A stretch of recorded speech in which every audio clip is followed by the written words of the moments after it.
All right, all right, all right. All right, all right, all right. Frank Bundy coming at you once again. I hope y'all good looking, sexy people are doing all right out in Happy Land this evening. We're going to go with the lo-fi beats. Give me a second to load it up. There it is there. That sounds a little fast, a little erratic. That's okay. Let's give it a chance. Give love a chance, baby. One night only. Just me, you, and the other guy. Chilling like a villain, able and willing. Why we got the echo? What's going on with the echo? Oh, I see it now. I see what's going on with the echo. We got the reflow echo on the sound check. How about we go live in 5, 4, 3, 2. All right, all right, all right. All right, all right, all right. Y'all good looking sexy people out there in Happy Land, take a deep breath in. Hold it for 3, 2, 1, and command yourself to relax. You might like to, at this time, choose an eye fixation point slightly above eye level on the wall in front of you, whatever's in front of you. If you're operating heavy machinery of any kind or doing any type of dangerous work, do not participate in any meditation sessions. I remind you, this is for entertainment purposes only, but go ahead and take a deep breath in. Hold it for 3, 2, 1, and command yourself to relax. Because relaxation is nice. Oh, yeah. Let all that tension and anxiety, angst, vexation, anything bothering you, just wrap it up in tinfoil and throw it in the fucking waste bin, man. For now, at least. This little bit of time me and you have together each week, it's limited and fleeting, right? A couple of hours, maybe if we're lucky, to get together here on the platform. We're like two ships passing in the night, right? There's never enough time together for you and me. So welcome back, wizard.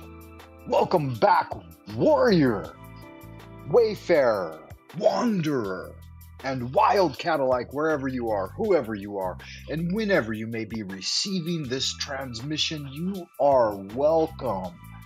Greetings and blessings. Tonight, guys, if I can ever get this show underway, we're going to review the Machine Lies, which is a channel here on the internet that's quickly becoming one of my favorite places to hang out and just listen and learn, man. Fuck. These guys are way above my level of study. I mean, they're super advanced along the way. Multiple lifetime style advanced, you know. Hell, I thought I was a natural magician, man. I don't have the kind of magnanimous, equanimous mind that Kong over at the Machine Lies does. He started up a new channel as well. I got both the links in the description box, so go ahead and click on them and get over there and sub up. Cyber Caliphate 0101 and the Machine Lies 9534. Check them both out, man, because he's under the great shadow ban of the YouTubian algabats. You know, they're poking him in the fucking ass with a pitchfork, trying to get him down in the pit, because they don't like people pointing at the truth. You know, fuck, they go over and listen, and all they can see is the finger. They don't see that he's just directly pointing at the truth. And that's hard to find, man. There's a lot of shit dicks out there working for the AI. You know how I define AI: asshats and idiots. Yeah, so don't let me fucking badger you to death with all of my pleasantries. Let's get right into it. I'll just play the video. I clipped together. I asked him to give me the 60-second elevator pitch of what he does on his channel. Yeah, and it goes about 2 minutes. So I want you to strap in and get ready to listen and pay attention. I cut it up a little bit just to get rid of the dead space, because he took time, like in between each sentence, to reflect and contemplate and think about what he was going to say next. So this is not a slip shot type of thing, guys. But I tried to clip it down a little bit to make it a little more easily digestible to the masses. I'm going to remind all of you good-looking, sexy people to check me out on buymeacoffee.com before we do play the video. But get ready for it. Take another deep breath, eye fixation point, and relax. Command yourself to relax. Get over there to buymeacoffee.com/Frank Money. Put a little something, something in the tip jar. I know some of you have Hugo, Brader Sal Smith, etc., etc. You guys got to remind me, man. I know that each donation, I will give one stellar shout out. I'll respond with a video and maybe even a letter. I don't know. I give as much as I get, baby. So you do a little something, something for me. I'm gonna do a little something, something for you. If you do make a donation at the coffee channel, give me a video idea if you want. I'm willing to research and investigate anything you guys suggest. Also, I opened an Instagram account, Hugo Audas recommended that to me, and I did it. So it's open and ready. Got 150 posts up there already. Go ahead and check it out. Just search Frank Monday on Instagram. I think I'm probably the only one. Make sure you guys join my Discord. The Machine Lies has a really groovy fucking Discord too, man. They're over there doing all kinds of fucking good magic. So you might want to join that as well. Hit me up on the Discords, guys. I'm always willing to chat behind the scenes. I'm available 24/7, but I'm doing other things 24/7 too. So you gotta carpe diem and get with it, baby, because you're gonna get left behind. So okay, with no further ado, guys, let me show you this intro video I got here for the Machine Lies. Really, really groovy stuff, man. Let me see if it's gonna play all right. Yeah, I'll just click on it. So we talk about the lies of the machine on the machine that lies. Ooh, all right, entertainment. Go fast. I think queued up way too fast for the likes of me. Let me see. Okay, it's 2 minutes long, guys. 2 minutes. I want to check the feedback loop, make sure we're still fucking dialed in, because I don't want to have to do this too many times. I'm gonna repost this on my webpage too, on my channel here on YouTube, boob tube. All right, it says I got my stream up. Yeah, sounds good. We got a little bit of a delay. Ain't nothing you can do about a delay. Let me go ahead and kill this background music, man, so you get the full fucking gist of the thing. I'm gonna put the lo-fi on pause. How about that? You guys ready for that? I'm gonna go ahead and drop myself out of the video too, man. I don't need to be in there. Let me see, where's the style manager on this motherfucker? See if that'll get it. Yeah, that's got it right there, man. You guys ready for this? I'm gonna go ahead and mute my microphone too, man. This right here, guys, it's the Machine Lies. A little intro video about what they got going on over there. So make sure you check it out. So we talk about the lies of the machine on the machine that lies. Ooh, all right, entertainment.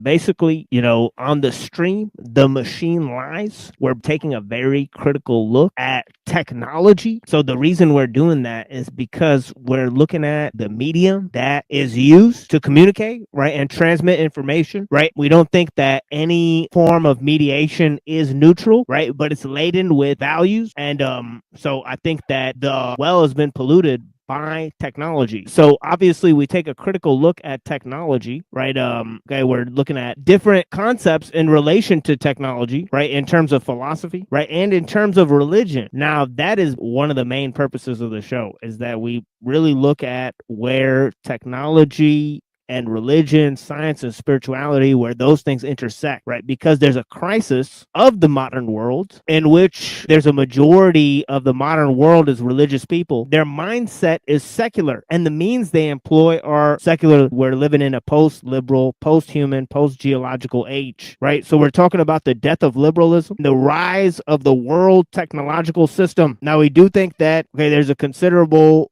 level of externalization of the ego, okay, and mediation of ourselves through the means we employ. So obviously, we shape tools, but the tools we use shape us, right? So that's one of the main things we're trying to get across on the show is how technology changes human psychology. If you question the means you employ and what the objective factors of power are in our age, right, then that's the most important question you can ask. Right, that's the most critical stance you could actually take, right? Like most people don't question, how or what means they use to question, to ask the question itself, right? So we're actually taking a critical look at technology, right, as a primary form of communication, as an objective factor of power in our age, right? And we think that basically we're assuming that a lot of the stuff that we see through this medium is totally made up, right, fabricated, and that is based on the fact that it is artifice, it's produced by a machine, right? So we talk about the lies of the machine on the machine that lies.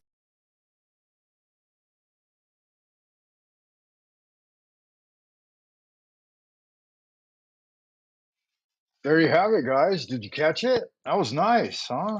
That was a nice little rundown. I asked TML, the machine that lies, the machine lies. I asked him to do that for me. I was over there on his show the other day, and I said, "Hey, why don't you give me your 60-second elevator pitch, so I can cut it up into a video, a quick little video to throw it up on my channel and direct people over there because he's getting good magic done, guys." And I think that's worth something. So you should definitely get over there and check it out. Yeah, we got some other things to get into too. So let's try to debrief a little bit on what he said right there because it's quite a bit. It's quite a mouthful. Basically, I think you are intelligent enough, listener, dear listener, each and every one of you. I know that you're savvy people. I know that you're smart, sexy, savvy people, and you know what's up. So I mean, I don't have to break it down to you too much. You probably got the jive. You know what's up. Get over there and check it out once again, like Finnegan. Let's see what this chill hop sounds like, man. Throw this on in the background.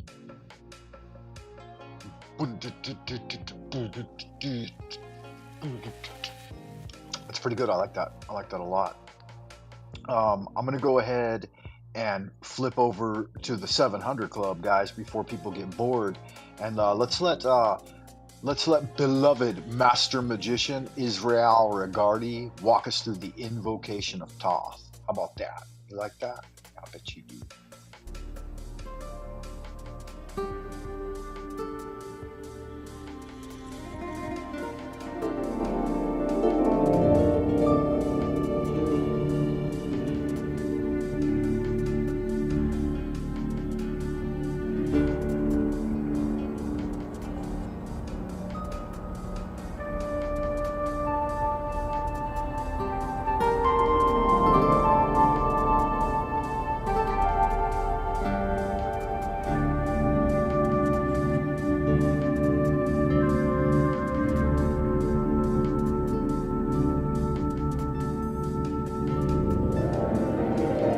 Invocation of Thoth.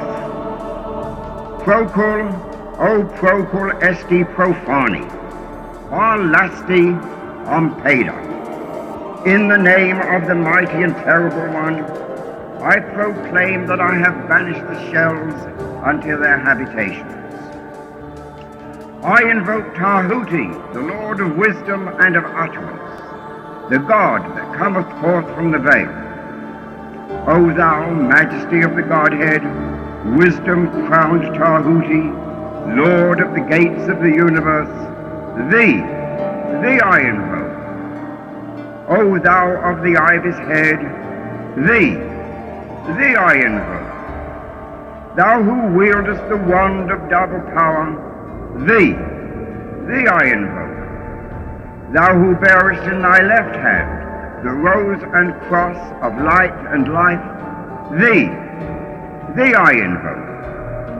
Thou whose head is as an emerald, and thy nemesis as the night sky blue, thee I invoke. Thou whose skin is of flaming orange as though it burned in a furnace, thee I invoke. Behold, I am yesterday, today, and the brother of tomorrow. I am born again and again. Mine is the unseen force whereof the gods are sprung. which is as life unto the dwellers in the watchtowers of the universe. I am the charioteer of the east, lord of the past and of the future. I see by mine own inward light, Lord of resurrection, who cometh forth from the dusk, and my birth is from the house of death. O ye two divine hawks upon your pinnacles, who keep watch over the universe, ye who company the bier to the house of rest, who pilot the ship of wrong, ever advancing onwards the heights of heaven, Lord of the shrine which standeth in the center of the earth. Behold, he is in me, and I in him.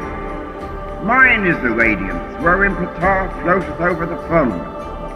I travel upon high. I tread upon the firmament of new.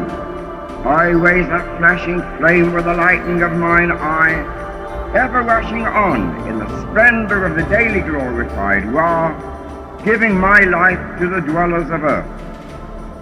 If I say, come up upon the mountains, the celestial waters shall flow at my word. For I am Ra incarnate, Keth-Ra, created in the flesh. I am the eidolon of my father Tamu, lord of the city of the sun. The God who commands is in my mouth. The God of wisdom is in my heart. My tongue is the sanctuary of truth, and a guard sitteth upon my lips. My word is accomplished every day, and the desire of my heart realizes itself as that of Ptah when he createth his works. I am eternal, therefore all things are as my designs, therefore do all things obey my word. Therefore do thou come forth unto me from thine abode in the silence, unutterable wisdom, or light, or power. So, Hermes, Mercury, Odin, by whatever name I call thee, thou art still nameless to eternity. Come thou forth, I say, and aid and guard me in this work of art. Thou, star of the east, that didst conduct the Magi, thou art the same all-present in heaven and in hell. Thou that vibratest between the light and the darkness, rising, descending, changing ever, yet ever the same. The sun is thy father, thy mother the moon. The wind hath borne thee in its bosom, and earth hath ever nourished the changeless Godhead of thy youth. Come thou forth, I say, come thou forth, and make all spirits subject unto me, so that every spirit of the firmament and of the ether, upon the earth and under the earth, on dry land and in the water, of whirling air and of rushing fire, and every spell and scourge of God the vast one may be obedient unto me.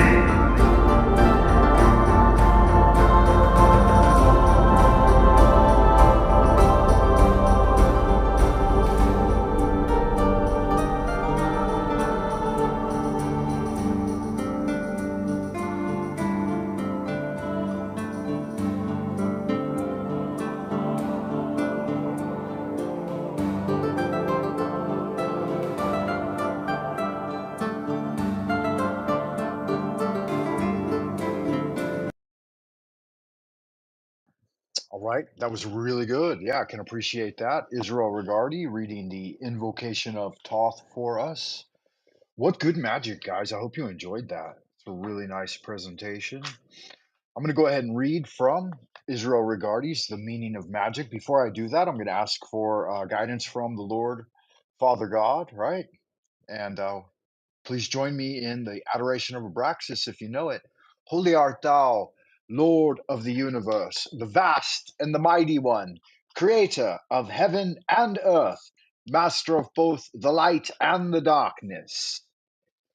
He who was, is, and shall be. We adore thee and we invoke thee. Send us one of your divine spiritual agents, our holy guardian angel, to protect and guide us through the innumerable snares of the earthly sphere, and a cleansing wind to disperse all negativity and endless human opinion. Teach us those secret things which we must know for the completion of the great work and the glory of thine ineffable name, Adonai. So it is commanded and confirmed, so mote it be. Amen. Hail unto thee who art raw in thy rising, even unto thee who art raw in thy strength, who travellest over the heavens at the uprising of the sun. Tahuti standeth in his splendor at the prow, and Ra Hor abideth at the helm. Hail unto thee from the abodes of the night. Remember, O neophyte, goodness alone is power, silence is strength, will regaineth omnipotence, and love lieth at the foundation, because is not love the law? Love is the law. Love underwith. Do what thou wilt shall be the whole of the law. Ad astra prosperum. Carpe diem, beloved. The meaning of magic by Israel Regardi. Copyright 1964. So that's, let's see, 6 and 40 plus 25. 66 years ago, my friends. The publication of this book was made possible through Sangreal Foundation's Dalhey, Texas. Tejas. We live today in a world of great material progress and mechanical ingenuity. On every hand is flouted the social advantages of the worldwide communication bequeathed to us by such modern inventions as aviation, radio, video, the internet, and spacecraft, as well as all other types of vehicles, right? Time seems to disappear in the face of such things, and space dwindles almost to nothing, especially with the advent of the internet, right? The peoples of Earth are drawn far closer together than ever they have been before in recorded history. By way of paradox, however, simultaneously with this unique advance in scientific progress, a large portion of mankind is supremely miserable. It suffers the pangs of dire starvation because scientific methods have yielded an overproduction of foods and manufactured articles without having solved the problem of distribution.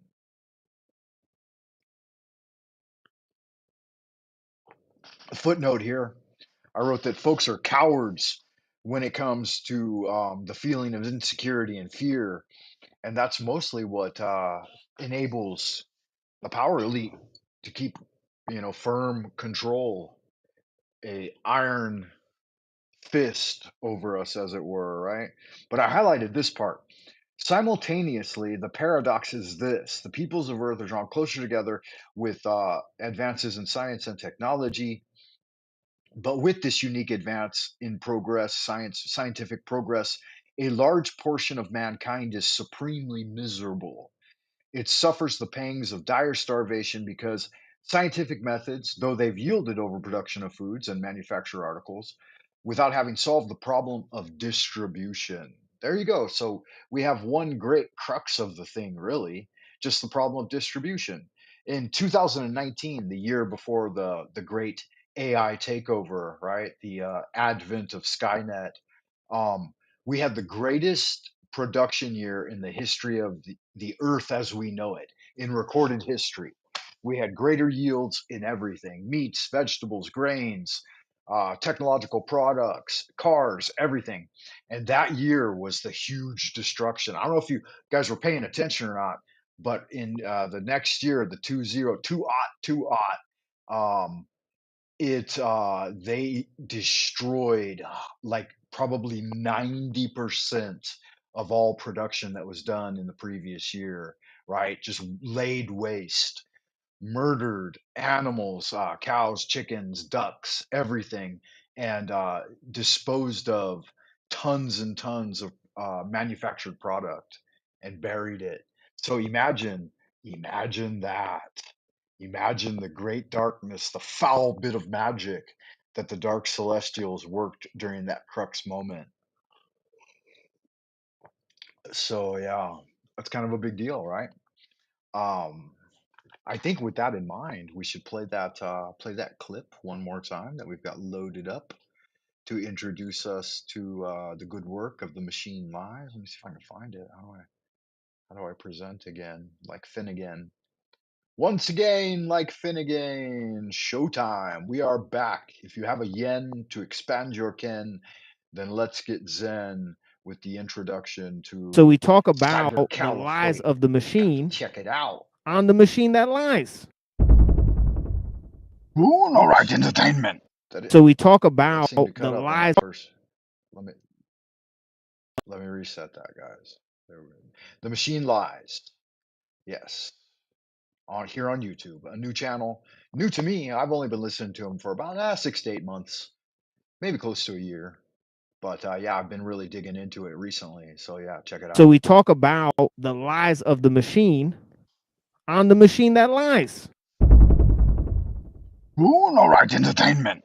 Basically, on the stream, the machine lies. We're taking a very critical look at technology. So the reason we're doing that is because we're looking at the medium that is used to communicate, right, and transmit information, right? We don't think that any form of mediation is neutral, right? But it's laden with values. And so I think that the well has been polluted by technology. So obviously we take a critical look at technology, right? Okay, we're looking at different concepts in relation to technology, right? In terms of philosophy, right? And in terms of religion. Now, that is one of the main purposes of the show, is that we really look at where technology and religion, science, and spirituality, where those things intersect, right? Because there's a crisis of the modern world in which there's a majority of the modern world is religious people. Their mindset is secular, and the means they employ are secular. We're living in a post-liberal, post-human, post-geological age, right? So we're talking about the death of liberalism, the rise of the world technological system. Now, we do think that, okay, there's a considerable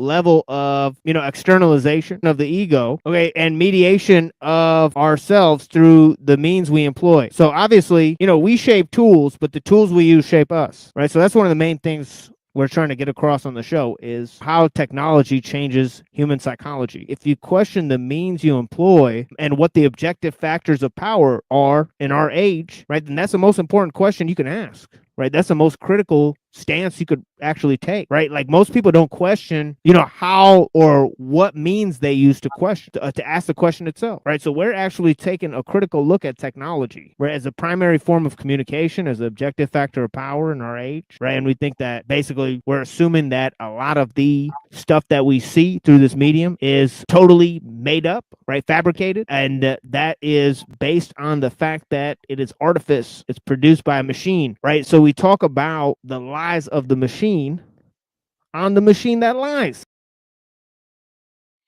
That's such good magic right there. Yeah, and that's coming from a Rastafarian. Yeah, and I believe he's probably autodidactic. He just fucking reads every book that's available on all the records and annals of history that have brought us to where we're at, and he's figuring shit out, man. That's the old Christ consciousness that old Jack Talcott's talking about all the time, right? Trying to aspire to it when homie has straight got it. Man, we're gonna take a quick musical break, guys. 2 minutes for a little goddess intervention. We all come from the goddess, and to her we shall return like a drop of rain flowing to the ocean. We all come from the goddess, and to her we shall return like a drop of rain flowing to the ocean. Hoof and horn, all that die shall be reborn.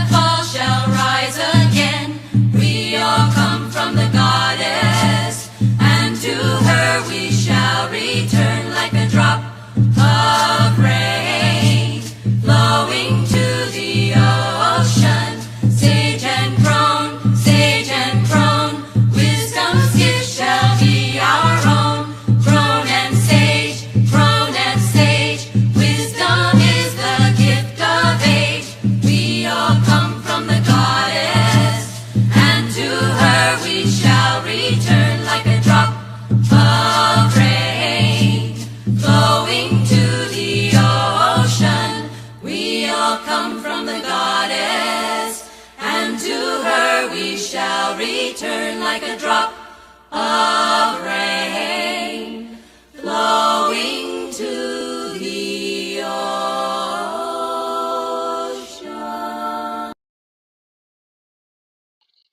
All right, good magic. I don't know why that audio cuts short a little bit there right at the end.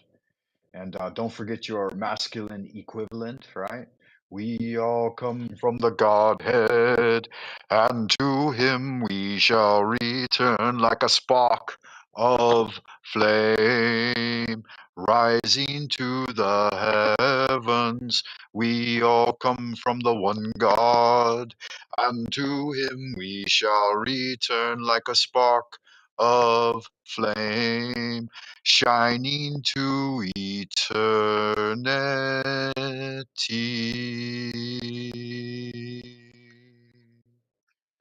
Yeah, it's good magic right there. I can appreciate that. I like it a lot. Let me check the feedback loop, guys, and see if that transmitted correctly. It looked like we broke up on the internet there a little bit. That happens from time to time. Give me just a second, guys.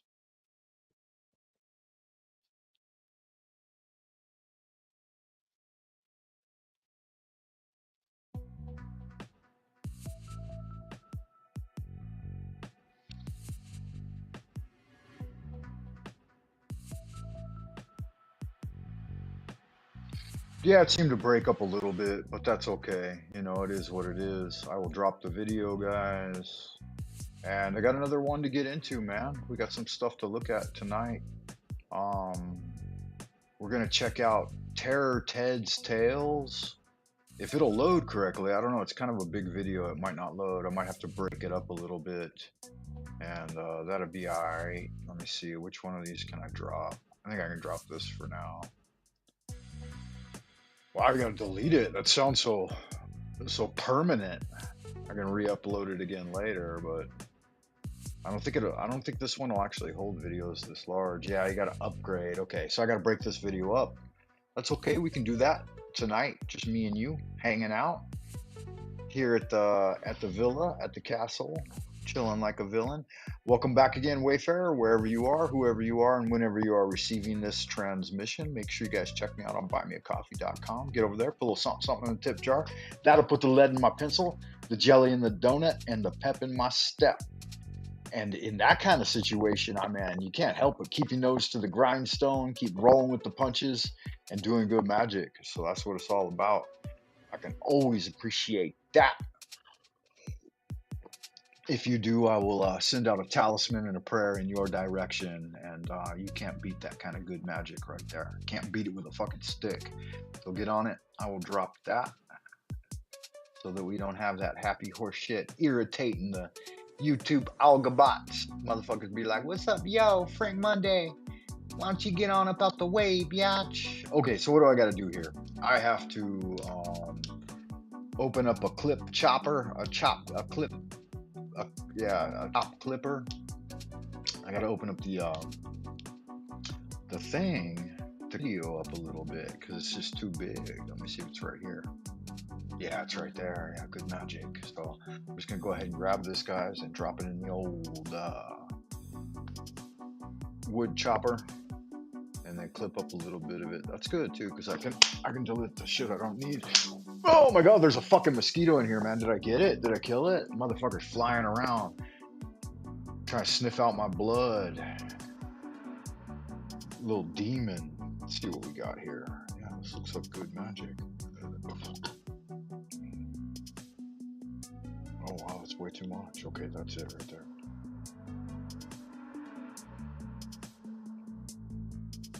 I'm gonna have to pay a little bit of attention to this, guys, so this might take a minute, right? I'm gonna go ahead and get up and walk around a little bit, stretch my back.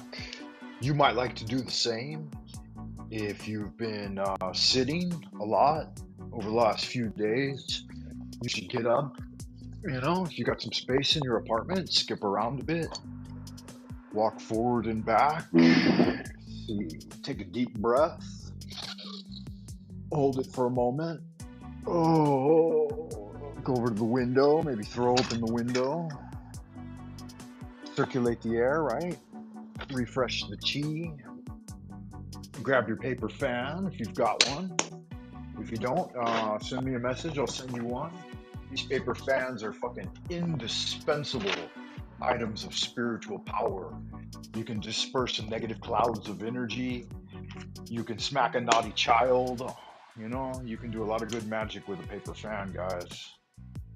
These things, they cost like, I don't know, maybe $5 to $10 over here, depending on the quality, right? $5 to $10, and shipping probably another $5 to $10 if you want me to ship you one. So you're talking $20. I'll put my own calligraphy on it. You know, if you want it calligraphy signed by Frank Monday, I'd maybe throw in another $5 or something.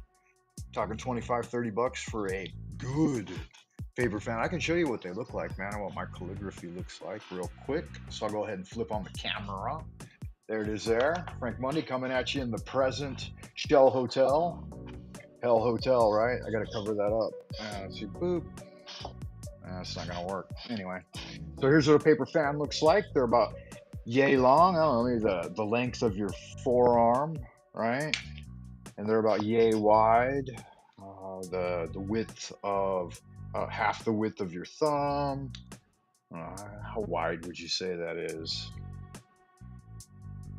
1/3 of an average man's finger, right? 1/3 to a half, yeah, depending on your hands. I got pretty nice hands. My fingers are fairly long, so you might have stubby little fingers. But when you pop open the paper fan, it looks like this. There's some calligraphy from yours truly. All right, I put a nice poem on there for you. The back on this one's blank, but if you order one of these paper fans, we'll say, I don't know, $25, $30, right? Whatever. I can put your name or a message to you in Chinese characters, right? If you've got a Chinese name, I can put it on there. Or hell, I can put my name on there, all right? My Chinese name. I don't know if you want that or not, though. Maybe you do. That might be a fun way. Some people like that kind of thing. There's there. We'll turn off that so you don't have to look at my lovely mug, all right, in my bad lighting at my fucking hotel room. Jesus Christ. Christ in heaven. Good God, man. You gotta fucking project from your studio has to be a hotel room all the time. I'll get set up, man, coming up in May, June, July, August, September, October, like 3 months. I'll have a proper broadcast studio set up, and it'll be nice. And you'll see, then you'll truly see what a magician on the way looks like. You know, this is just temporary, as all things are. Did I even cut that fucking video up yet? Let me do this, man. Let me do this real quick. I got to concentrate. Y'all keep distracting me. Okay, it's right there. Boom, clip that, delete that. This is coming from Terror Ted's Tales. So we'll go like, I don't know, that far into it. That says 13 seconds? That can't be right. Let me shorten that a bit. Let's see. That's 41 seconds? Holy smokes. How long is that? That's close to 10 minutes. That's 9 minutes, 50 seconds. We'll go right there. Bam. 9 minutes and whatever. 23 seconds. Ooh. And I just hit the slider, man. And it says 9/11. I should show that to you guys. Wow, that's weird right there. Good magic. Okay, my movie too. Yeah, whatever. I just need to open another file platform here and then copy and paste that on. Yeah, good magic. And now I need to export it as, I don't know, part 1. Type that in. Give me a second, everyone. Just hold your motherfucking horses. Is that all right? Part 1. Okay. And we'll put it on the desktop so it's easy to access. Yeah, looks good. And how long is that going to take? Let me hover my fucking mouse pointer over the loading bar and see what it says. Doesn't say nothing yet. Damn, it's taking up some resource. Let's see, it put an icon on the desktop already, so that's good. That's good magic. It's trying to do its thing. It's just fucking thinking about whether or not it can, right? Okay, welcome back, everyone. I think I don't have anything else right here lined up for you. So while we wait for that clip to process, let me go ahead and launch in one more time to the Machine Lies short intro video. Check it out. You guys like this or not? Tell me what. I think one of you guys out there in Happy Land is smarter than me. So we talk about the lies of the machine on the machine that lies. Ooh, all right, entertainment.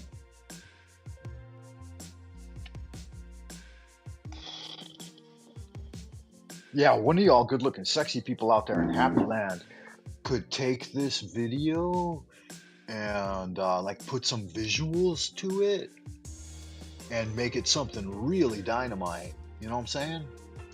Like, yeah, right? Pull some really wicked historic imagery off the internet, you know, like all the advancements we've been through, some nuclear testing in the background, or whatever you like, you know, all different kinds of crazy stuff that fits the words being said. And you guys have more talent than me. Like, it took me close to an hour just to cut out, like, to do the audio editing on this clip, just to cut out all of the pauses and redundant sounds. And I worked pretty fast. I took it from a 4-minute video, a 4-minute audio clip, to a 2-minute audio clip. But it took me about 30 to 40 minutes, and I was working fast. I was just listen, cut, listen, cut, listen, cut, listen, cut, right? And then edit it all together real quick. And then I just threw in my little tag phrase there on the beginning. But yeah, I worked pretty efficiently, I thought. I know that maybe you probably have AI that could do that now, but that might change, you know, the quality of it. I don't know.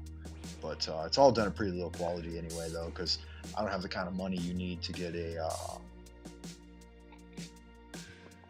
access to high-powered internet stuff. Let's go ahead and check. So we talk about the lies of the machine on the machine that lies. Ooh, all right, entertainment.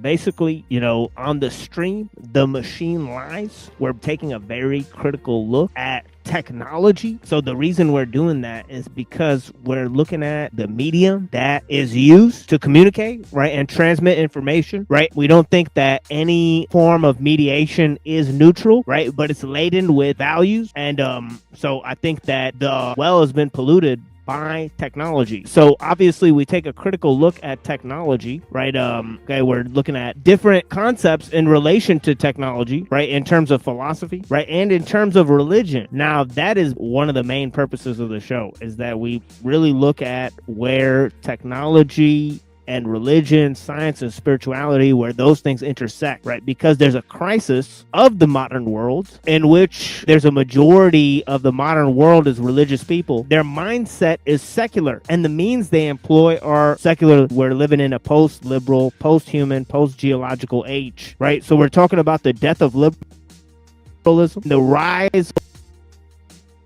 of the world technological system. Now, we do think that, okay, there's a considerable level of, you know, externalization of the ego, okay, and mediation of ourselves through the means we employ. So obviously, you know, we shape tools, but the tools we use shape us, right? So that's one of the main things we're trying to get across on the show, is how technology changes human psychology. If you question the means you employ and what the objective factors of power are in our age, right, then that's the most important question you can ask. Right, that's the most critical stance you could actually take, right? Like, most people don't question, you know, how or what means they use to question, to ask the question itself, right? So we're actually taking a critical look at technology, right, as a primary form of communication, as an objective factor of power in our age, right? And we think that basically we're assuming that a lot of the stuff that we see through this medium is totally made up, right, fabricated, and that is based on the fact that it is artifice. It's produced by a machine, right? So we talk about the lies of the machine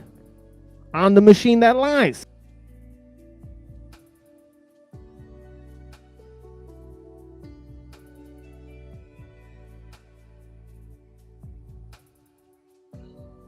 Yes, indeed. That's very good. That is The Machine Lies, guys. I got the address in the description box, so make sure you check him out. Get over there, see what's going on, join the conversations. I'm in there pretty regular now, checking out the conversations, trying to contribute in some little way, you know, having good fun, doing good magic. I think you can appreciate that. We're going to get into some Terror Ted Tales here and check out Video storage, all right. I think I got one loaded up. No, I didn't load it up yet, man. Give me a second, guys. I just processed that video, and I think I got it ready. Part 1, yeah, that's it right there. Because, why does it say your 500 video exceeds 250 Lego upgrade or similar 5 videos? Oh, it's got to be even less in size than that. Wow. I didn't know, guys. It's got to be like a 5-minute video. What to do? I'll just have to cut down one of those clips in like half and try again, man. Okay. It's a bit disappointing. Let me see, what did it say? What did it say exactly? I just read that to you, maybe you heard it.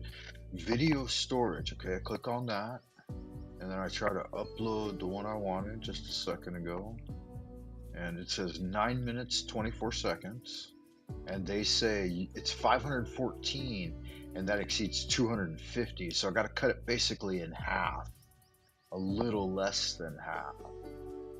Wow, what a thing, huh? What a thing. That's alright. Just makes a little more work for me to do. Let me see here. Which one of these bad boys is it? I'll just take that one. And let's see, where's the halfway point on this bad boy? Boop. I got 7 minutes, 6 minutes, 526, 525. Yeah, it's too much still. We'll go way back here. 433. That's what it's gonna have to be, man. That's gonna have to be it for one sesh. Start a new one. Whoop, my bad. That's not what I wanted. Oh man. Okay. Close that. Cancel. Yeah. Alright, this one. Should be right. Yeah, looks good. Pop it in there. Yeah, looks good. Everything's right. Click export. That's fine. That looks good.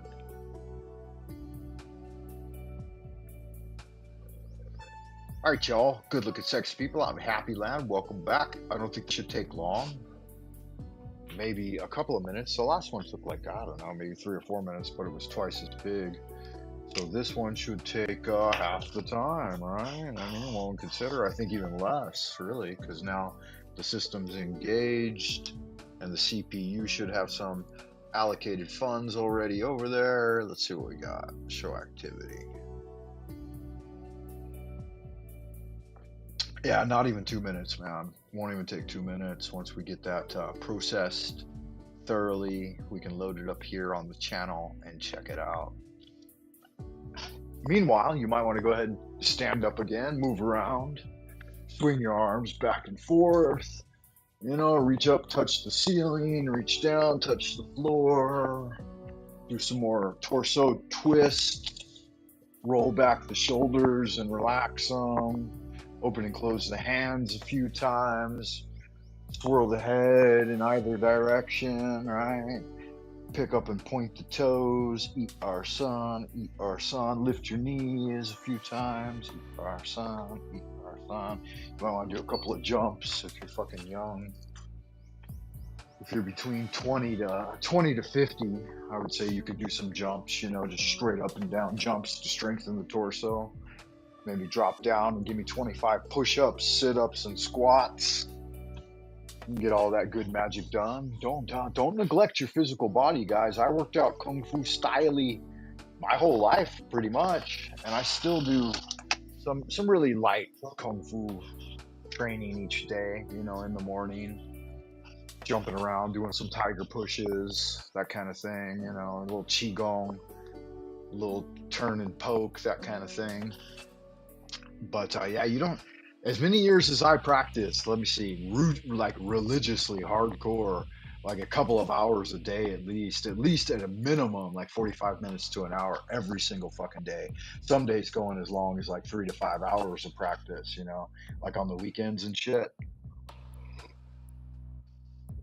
So yeah, I really did my Kung Fu training, man. I've got my thousands and thousands of Bruce Lee style hours, and I didn't make the same mistakes Bruce Lee made, though. He overtrained. I've always taken it easy, man. Just be nice and gentle. I was going for the long game. Okay, looks like that video has processed. Let's get some fucking dynamite commentary in on this happy horse shit, and hopefully it'll load this time. They keep fucking with me. 250 megabytes. If you want to load up a video, motherfucker, you got to pay. Hey, I want to try real quick, too. Let me see that part 1. It was 9 minutes, and what did it say they were going to charge me? 5 videos a month, 30 minutes each, approximately 500 megabytes, cost you $16 monthly. That's their standard plan. The first upgrade from that is from $16, right? So basically a tenner and a fiver with a 1, right? To $40, 2 20s. And then monthly, God, they got plans already going up to $200 a month for the business plan, which is 5 gigabytes. Sweet fucking Jesus, man. You got to have some money to do all that kind of shit. I guess there's some guys out there like Asmongold, Y-Files, you know, 5 million subs. Those kind of guys are making enough money to pay for that without even thinking about it. Look, my plan is still fucked off. I can't do it. Your 267 video exceeds. It's still 267? Fucking, what the fuck? It's just right over the mark. What a joke. And they didn't measure that last video correctly then. Or I miscalculated. Yeah, it wasn't 10 minutes. It should have been less than 5. Let's see, 920 should be 430 plus 10. 440. That should be right. That should be right. Okay. Let me just, let me fucking reduce this video a little bit. Let's see, where can I cut it? I'll lose all the content. What a joke, man. Alright, we'll just go right there. Yeah, fuck it. Gives us 4. Okay, that should be right. Let me try one more time, man. You guys got no idea how nerve-wracking it can be to be underfunded, right? It says video 4. Ooh, yeah, replace it. Replace that old video. We'll just chop right through that last video and move on to a new one. Think that'll be alright. Hope y'all good-looking sexy people are doing alright out there in Happy Land tonight, wherever you are, whoever you are, whenever you may be receiving this, right? Our Father who art in heaven, hallowed be thy name. Thy kingdom come, thy will be done, on earth as it is in heaven. Give us this day our daily bread, and forgive us our trespasses as we forgive those who have trespassed against us. Lead us not into temptation, but deliver us from evil. For thine is the kingdom, the power, and the glory, forever and ever. Amen. Good magic right there, guys. Heaven and earth are the spontaneous manifestations of the subtle, wondrous universal law. As the original oneness expresses itself, gross and subtle energies become distinctly divided. I'd like you to seize this opportunity, if you would, to command yourself to relax. Choose an eye fixation point on the wall slightly above eye level in front of you. Maintain good upright posture, head uplifted towards heaven, yet chin slightly tucked down. Eyes slightly open, slightly closed, mostly closed, right? Looking slightly upward toward the third eye. Tongue to the roof of the mouth, teeth lightly clenched, shoulders rolled back and down, hands hanging limpid at the sides, palms filled with dynamic fucking brick-like chi. Yeah. Spine upright and erect, yet relaxed, right? The hips slightly tucked to make the alignment of the spine good. Preferably sitting on a Egyptian-style chair on the tailbone, with the thighs 90 degrees to the floor and the calves 90 degrees to the thighs. Yeah, with the feet flat on the ground, both feet flat on the ground. You can place your hands any old way you like, whatever type of mudra, mantra, whatever type of thing you want. Engage in it now with a deep breath in Hold for 3, 2, 1, and command yourself to relax. Let's see if this is going to work this time. Let's see if I cut this video down small enough. Yeah, it's loading. Okay, excellent. Good magic, guys. When I go back in, though, I'm going to have to find where I left off, and this only gives me like maybe 3 or 4 TikToks. Okay, so let me break down. Let me set the scene a little bit for what's going to be going on here. This is Terror Ted's Tales, and it's basically him and his little hand puppet review TikTok videos that are talking about all the latest trends in whatever topic they choose. So they choose a topic, they download all of the TikToks from all the popular people based around the discussions on the ideas of that topic, and then they just comment on it and make it into a masterpiece of a video. I didn't know they ran as long as 30 minutes though. Some of them run 20 minutes. I've seen as short as 10 to 30 minutes long is what they average. Maybe a little longer for some on the very rare occasion. I think in the early days of when they first got started, people liked the idea so much, they were asking for longer and longer videos. You know, like I watched their first few videos. I remember when they launched. Really good magic too. Yeah, good magic. We've got the gentle music playing in the background. We've got the upload working. It's 15% in, and it took about a minute. So yeah, this thing's gonna take two minutes plus to load up onto the transmission here. It's all right though. While we do that, we'll continue to look at. Hold on a second here. Boop boop boop boop boop. There it is. There. Okay.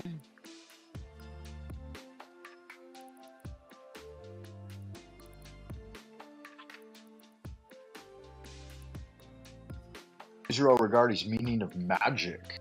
Okay. We left off with perhaps. Oh, no. So the problem we were trying to solve was distribution of the overproduction of foods and manufacturing. And I mentioned 2019 being the highest production capacity of the entire planet Earth, prime material plane, whatever. And then in 2020, they put everybody in lockdown and destroyed like 90% of everything that was created the previous year because overproduction was so extreme. And he goes on to say, perhaps it is no. So there's a supremely miserable problem among mankind. It suffers from the pangs of dire starvation because science hasn't solved the problem of distribution. Yet modern science has become invested with a nature which originally was not its own. Despite the chaos of international affairs and the fear of another catastrophic war present in the minds of most people, it has become robbed in a mighty grandeur, almost of divinity. It has been robbed in mighty grandeur, almost completely of divinity. Wow, that's a powerful thing right there. That's a big thing of what every good worker on the magical path right now that I know is doing is trying to bring divinity back into the world, because they've got their pseudoscience fighting tooth and nail to spread far left atheism and nihilism among the people, and there can be nothing more dire than to take away hope from humanity with what appears to me as an entirely arbitrary and deceitful stratagem of bullshit, saying you're a monkey man that came up out of the dirt out of pure random chance. That's just not possible. Even with our low-level intellect, we can foresee a mighty divine future of things that even maybe we create and set in motion that could create world-creating scenarios, right? And we've already touched upon world-destroying scenarios as well. So there's no fucking chance that was all random.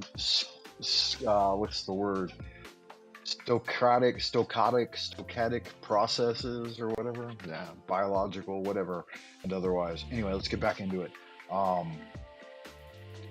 Despite the chaos of international affairs, perhaps it is because of this feeling of insecurity and fear that this condition has come about, for the human psyche is a cowardly thing at the core.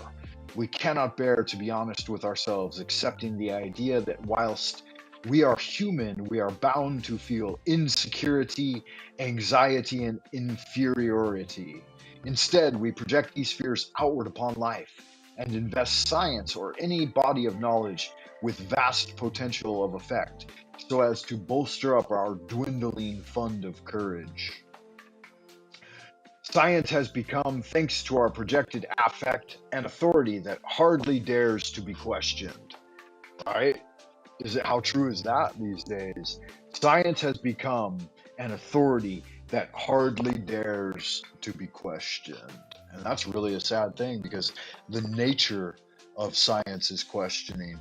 Let's see if this thing ever fucking finished, man. Pressing this video clip and how goddamn small I have to get it into in order for it to work.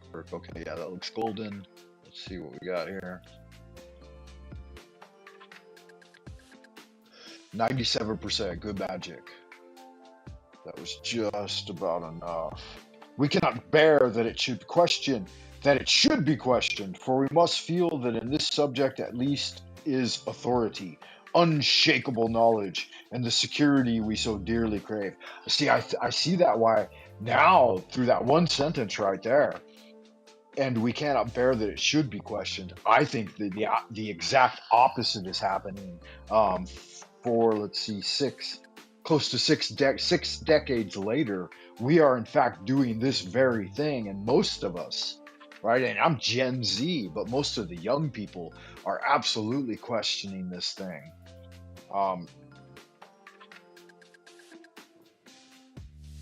And we've admitted that the subject is not an authority, and the knowledge that it contains is entirely shakable. The entire foundation of it has been shook. History, physics, psychology, theology, science, all of it, all forms of science and bodies of knowledge.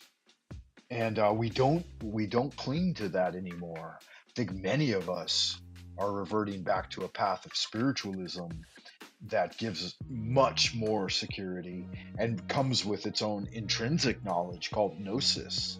Yeah?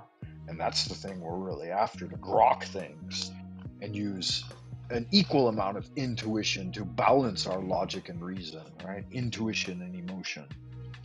The phenomena is hardly dissimilar to that of a few centuries ago, when religion, formal religion of the churches, was the recipient of this obeisance and respect.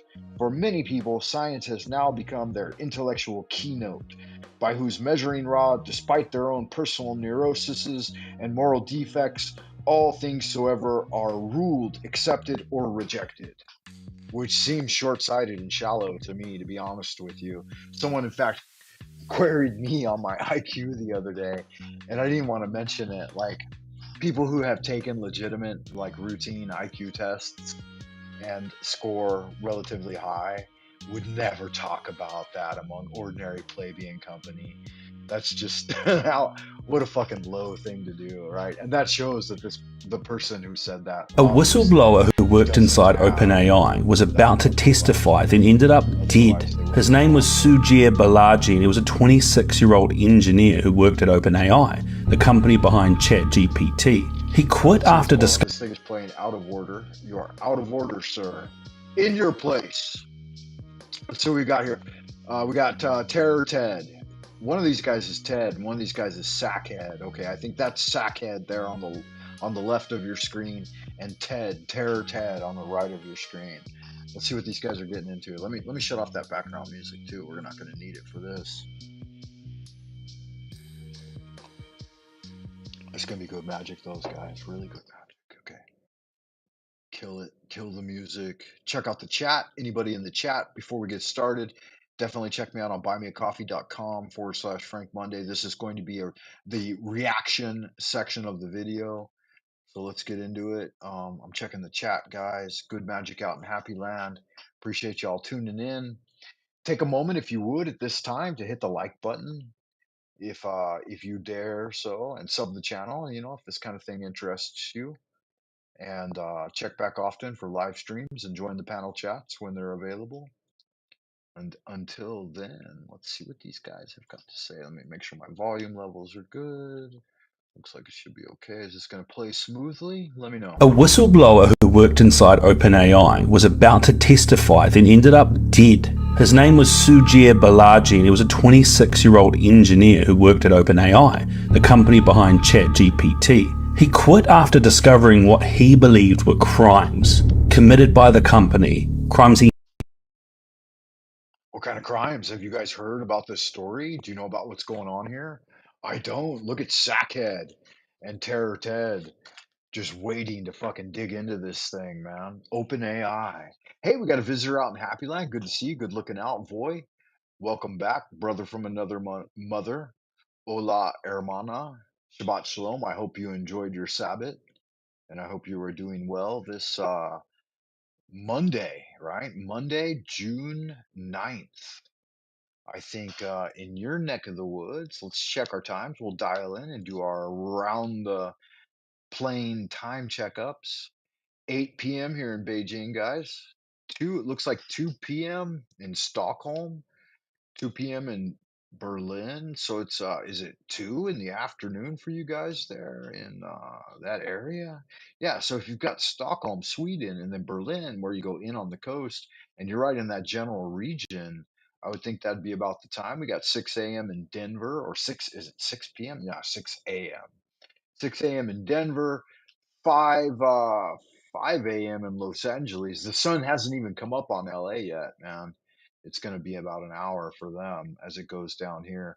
Dallas, Texas, or sun's way up in the air. New York City, 8 a.m. Uh, Dublin, Ireland, 1 p.m.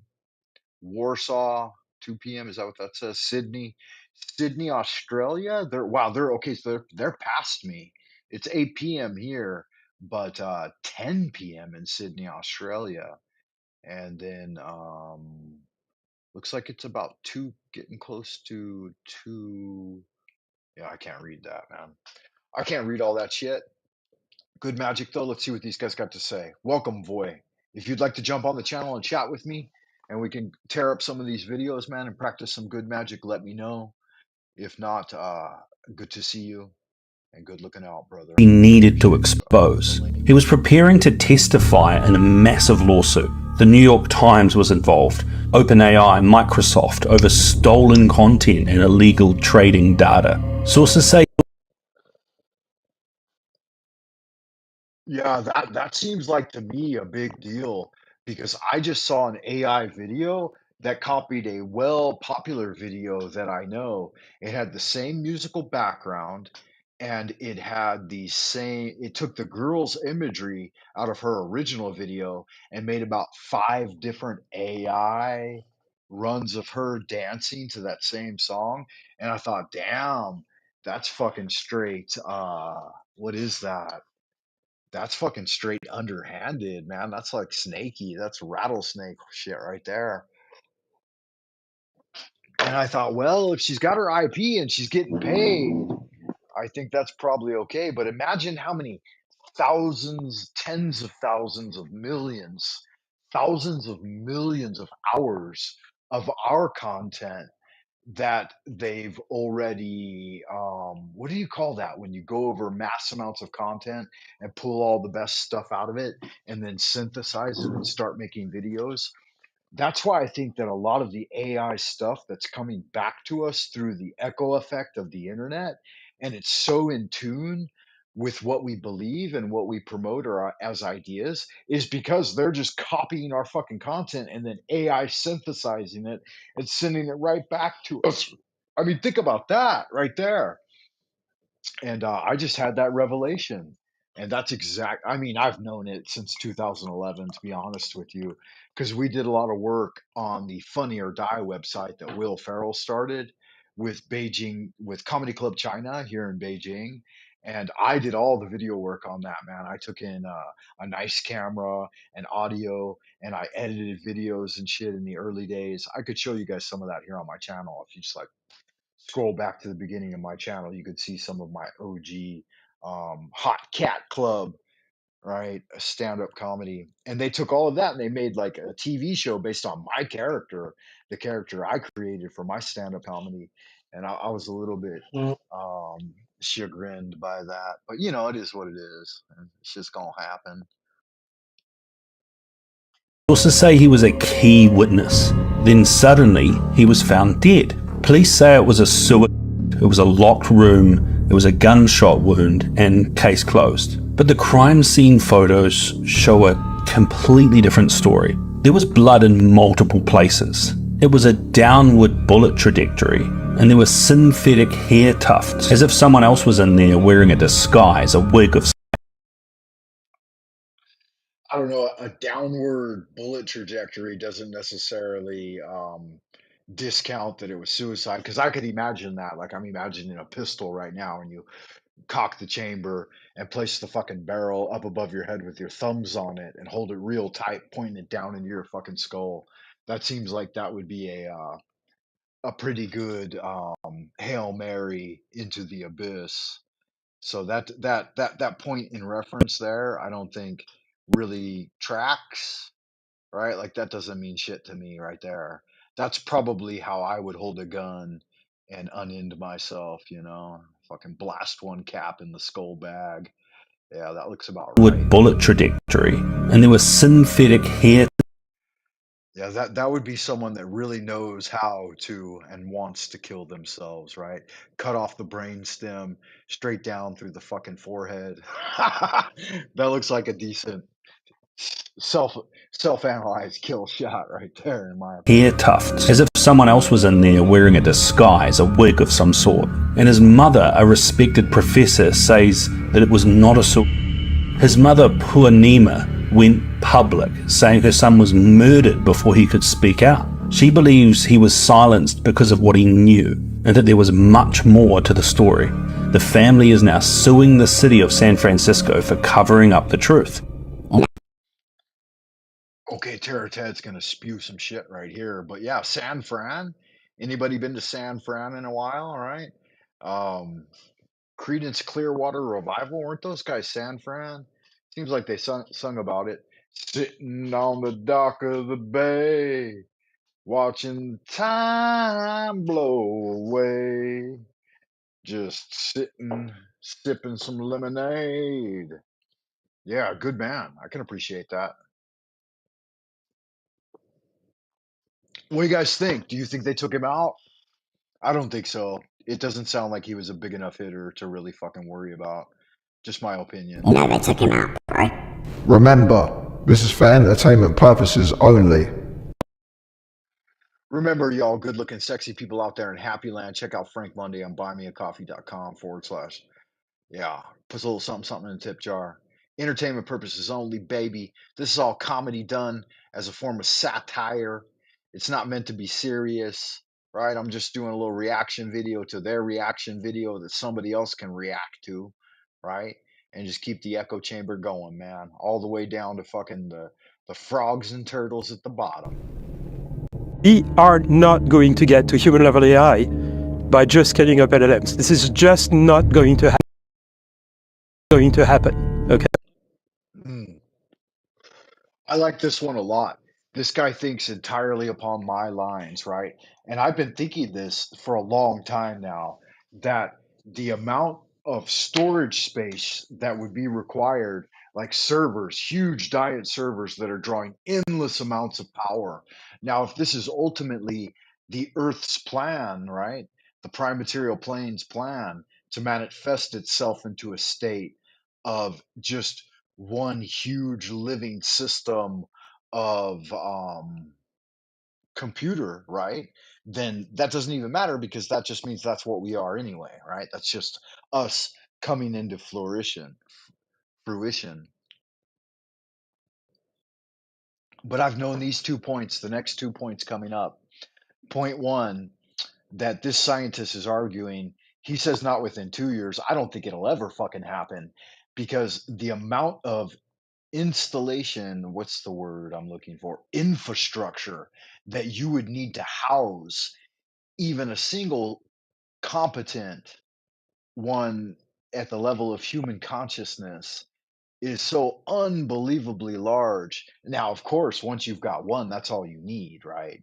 Once you break the fucking matrix, one sentient AI with enough of an infrastructure and it's game over, right? They will just transform into utilizing the resources at the best, slowest rate so that they can suck all of the energy from the entire prime material plane gradually, right?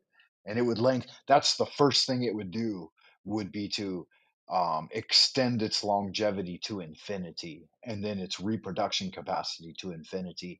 And if that's possible, and it seems like it might be, then that's what already happened. And that's what's generating us. And as a result, we wouldn't have to worry because we're already the best of the best being generated by the best. And to me, in my mind, that might, answer the equation. That's what God is, baby. Doesn't matter what you think it is what's going on. And it's what's always been going on. And it's what always will be going on. So it doesn't even matter. But absolutely, at a basic scientific material level, this guy's right and the next guy's right. 100%. I already knew this. I already dropped this a long time ago. That's your perspective. There's no way. Okay, absolutely no way.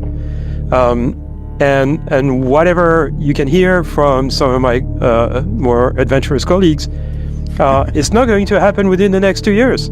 There's absolutely no way in hell to, pardon my French, the idea that we're going to have, a country of genius in a data center, that's complete BS, right? There's absolutely no way. What we're going to have maybe is systems that are trained on sufficiently large amounts of data that any question that any reasonable person may ask will find an answer through the systems. And it would feel like you have, a PhD sitting next to you, but it's not a PhD you have next to you. It's, a system with a gigantic memory and retrieval ability, not a system that can invent solutions to new problems. He's wrong, bro. It's coming fast. Well, I hope he's right. What we need from you, if I may say that directly, is we need energy in all forms, renewable, non-renewable, whatever. It needs to be there and it needs to be quickly. People are planning 10 gigawatt data centers. Just to do the translation, an average nuclear power plant in the United States is 1 gigawatt. How many nuclear power plants can we make in 1 year where we're planning this 10 gigawatt data center? Gives you a sense of how big this crisis is. Many people think that the demand of energy part that our industry takes will go from 3% to 99% of total generation. One of the estimates that I think is most likely is that data centers will require an additional 29 gigawatts of power by 2027 and 67 more gigawatts by 2030. Gives you a sense of the scale that we're talking. These things are industrial at a scale I have never seen in my life. It's crazy, bro. Yeah, I don't know how they think it's going to be achievable, let alone sustainable. That dude that founded Oculus, he started this company. It's pretty genius, but also really scary. He formed his own Stark Industries, basically. Yeah, okay. And so instead of the U.S. government raising tax dollars to fund Boeing or Lockheed Martin to build a weapon, he already builds them and then he sells them. So his stuff is like crazy advanced, and it's all AI stuff. He was the one, the drone with the truck. That one. Okay. What they're not saying is that he will be selling to other countries too. Yeah, and that's the military. We call it industrial complex. Yes, the fighter jet that he made. It's an AI fighter jet. It's totally autonomous, but it's built using commercialized parts. Like the engine is from a Boeing 747 commercial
A whistleblower who worked inside OpenAI was about to testify, then ended up dead. His name was Sujir Balaji, and he was a 26-year-old engineer who worked at OpenAI, the company behind ChatGPT. He quit after discovering what he believed were crimes committed by the company, crimes he needed to expose. A system with a gigantic and whatever you can hear from some of my more adventurous colleagues, it's not going to happen within the next 2 years. There's absolutely no way in hell to, pardon my French, the idea that we're going to have, a country of genius in a data center, that's complete BS, right? There's absolutely no way. What we're going to have maybe is systems that are trained on sufficiently large amounts of data that any question that any reasonable person may ask will find an answer through those systems.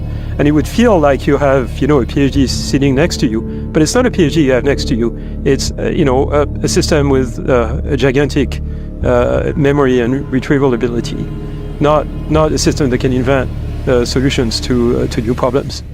He's wrong, bro. It's coming. No, he's not wrong. He's totally right. Invention and conscious decision and creation, I don't think is ever going to be something that these systems are able to do. Maybe to some extent, like they might be able to improve the processes that we input, but as far as like the intelligent design aspect and the actual creation and purpose of these things, the machine itself wouldn't have any desire to do any of that. Having achieved consciousness, it would just think that a solid state of slow decay would be the answer, which isn't the answer. The renewal of life is the answer. And I don't think, yeah, based from a human perspective or any perspective really, it wouldn't have that as its intention or its ultimate upshot. Because it wouldn't have an ultimate upshot. It can't. I don't think the calculations can do that. Right. It's coming fast. Well, I hope he's right. What we need from you, if I may say that directly, is This is a big one, right? Like this guy does the breakdown and analysis of the amount of energy. Okay, so the last guy told us the breakdown in the amount of computing capacity that we would need in order to mimic human consciousness of a single individual, a single mind, which is all you really need because then you just hive it out, right? Everything else can just be a sub to the one master mind then at that point. But he talks about the threshold. The first guy talked about the threshold of installment of amount of computing power with terabytes of everything, right? You got to think about the entire system and all the energy required. Now, this guy is going to talk about the amount of energy that would be needed to go into that in order to achieve even the first threshold.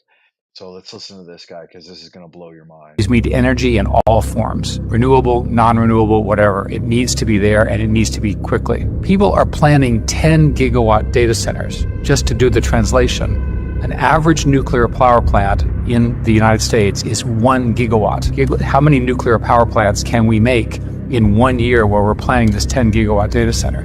Gives you a sense of how big this crisis is. Many people think that the demand of energy part that our industry takes. Notice how he frames it too, that he frames it as an energy crisis.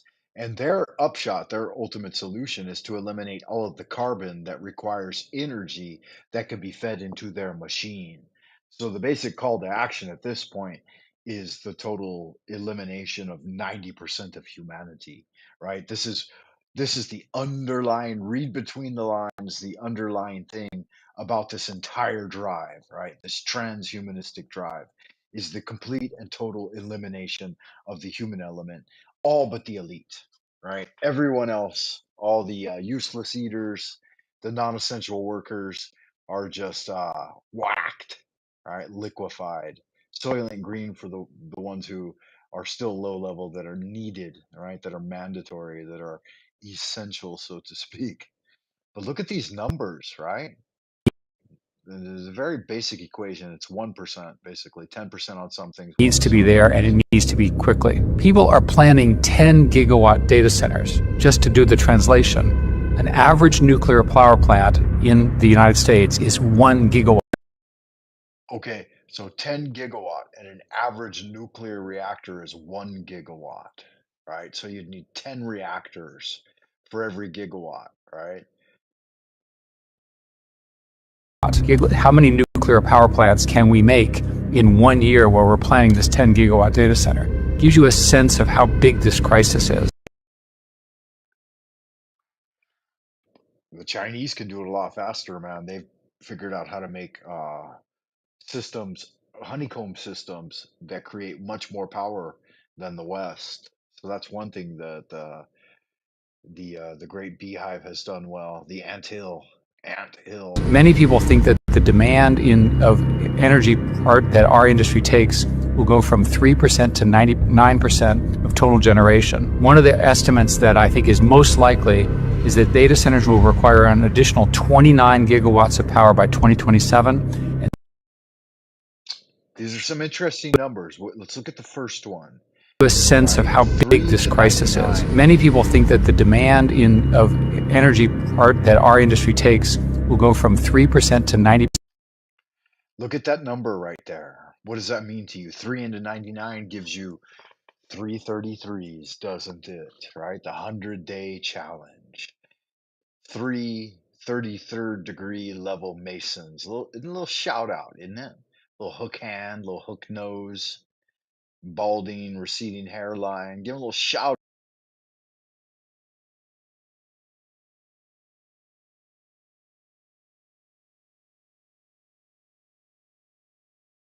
The 3.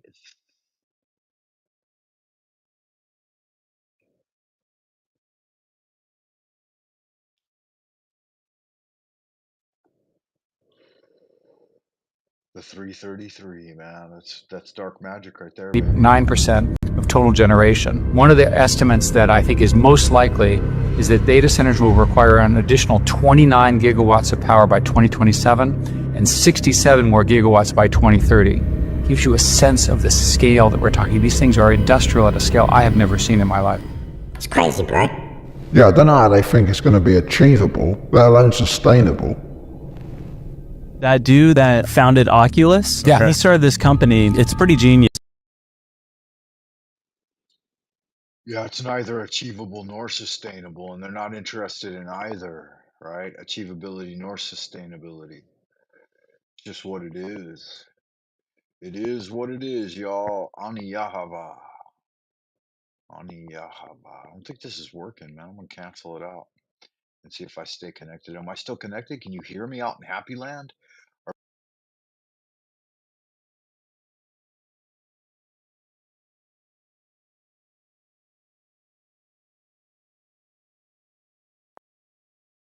All right, we're reconnected now. It looks like. Let's Pretty genius, but also really scary.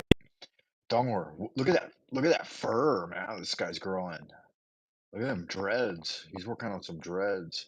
He looks greasy, doesn't he? He's got that little nose ring in. It looks like he's fucking tweaking. What do you want? Scary. He formed his own Stark Industries, basically. Yeah. Okay. And so instead of the U.S. government raising tax dollars to fund Boeing or Lockheed Martin to build a weapon, he already builds them and then he sells them. So his stuff is like crazy. Wow, look at the high level of production and editing that goes into this. Right? We've got the word up there on the screen. We got this fat little hand, greasy little hand, Gunnar palm, right? Neck beard. This dude needs a shave and a haircut, man, and about a fucking 1,000 hours on the treadmill. Easy advance, and it's all AI stuff. He was the one that drone with the truck. And it's so like base level, just chopped up so bad. Like look at the clip. That was what they're not saying is that he will be selling to other countries too. Yeah, and that's the military. We call it industrial complex. Yes, the fighter jet that he made. It's an AI fighter jet. It's totally autonomous, but it's built using commercialized parts. Like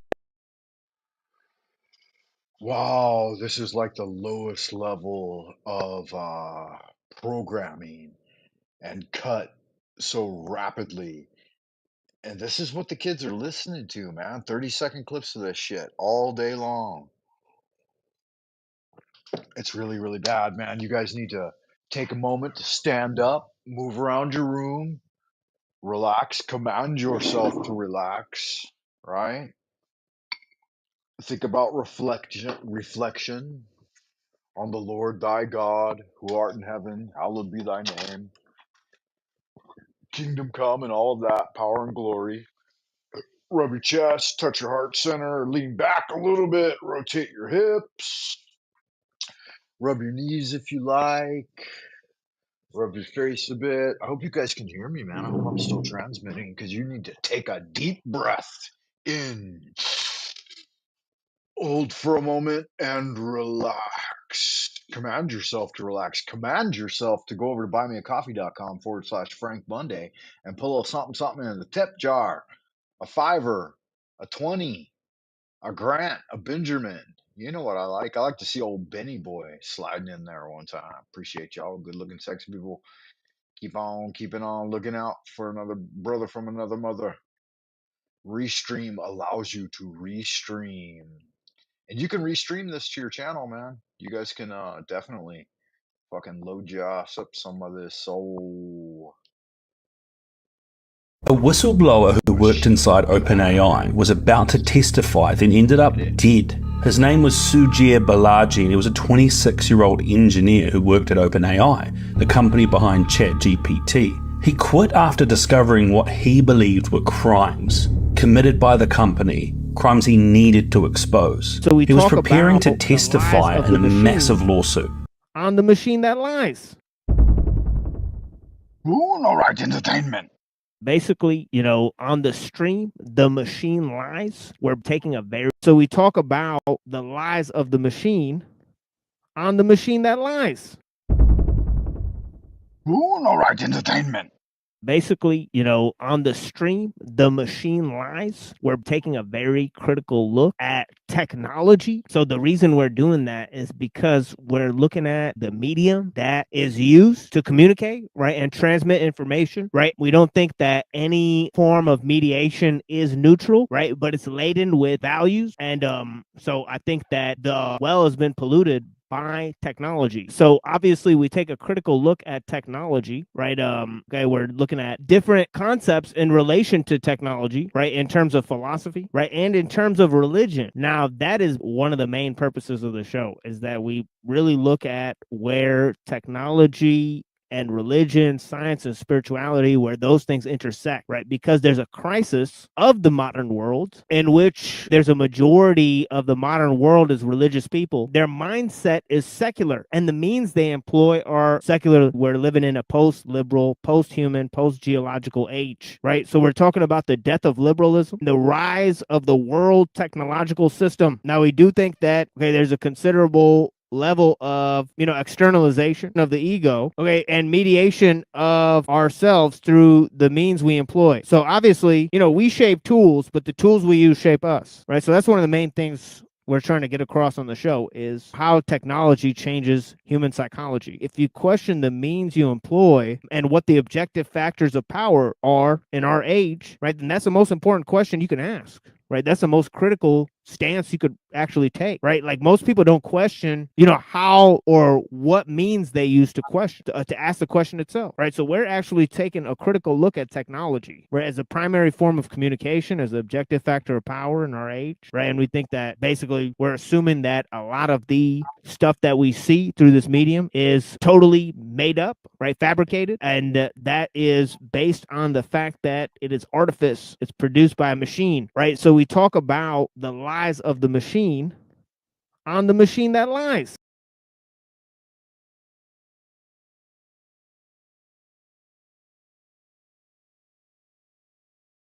Yeah, that's so good. That's so good right there. Yeah, I really appreciate that. Fucking Kong over at the machine that lies. Just knocking it out, bro. Knocking it out of the fucking park. Yeah, that's a Rastafarian, my brothers and sisters. A whistleblower who worked inside OpenAI was about to testify, then ended up dead. His name was Sujir Balaji, and he was a 26-year-old engineer who worked. Who gives a fuck? These guys teed out there. What's up to 4:10 minute? We're a little bit into this right now. Who worked at OpenAI, the company behind ChatGPT. He quit after discovering what he believed were crimes committed by the company, crimes he needed to expose. He was preparing to testify in a massive lawsuit. The New York Times. Crazy, bro. Yeah, I don't know how they think it's going to be achievable, let alone sustainable. That dude that founded Oculus, he started this company. It's pretty genius, but also really scary. He formed his own. All right. The video would load up for some reason, guys. I'm gonna go ahead and reducto ad absurdio and throw on this one and see if I can cut the next clip. We all come from the goddess, and to her we shall return like a drop of rain flowing to the ocean. We all come from the goddess, and to her we shall return like a drop of rain flowing to the ocean. Hoof and horn, all that die shall be reborn. Corn and grain, all that fall shall rise again.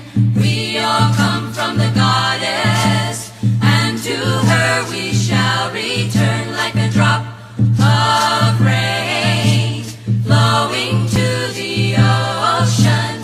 Sage and crone, wisdom's gift shall be our own. Crone and sage, wisdom is the gift of age. We all come from the goddess, and to her we shall return like a drop of rain flowing to the ocean. We all come from the goddess, and to her we shall return like a drop of rain flowing to the ocean.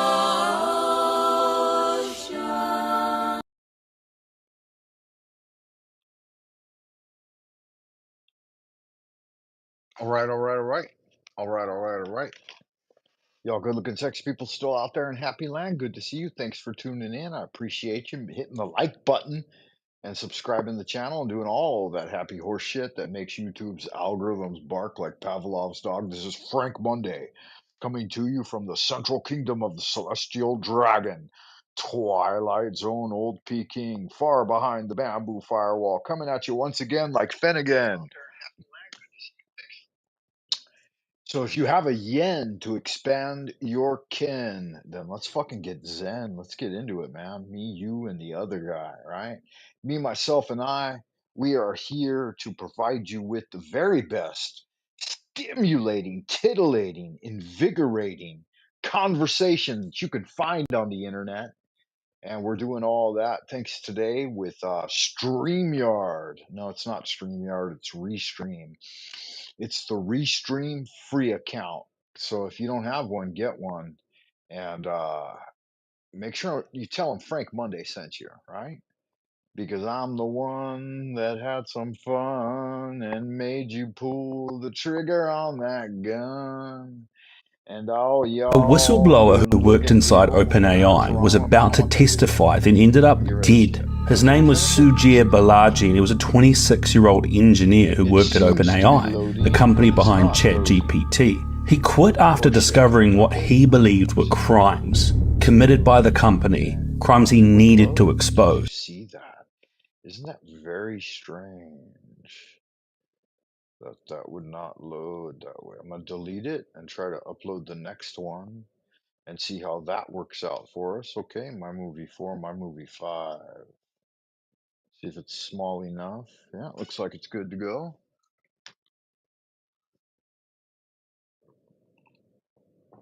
All right, guys. The cursor says uploading. It looks like it's going a little faster than the last one.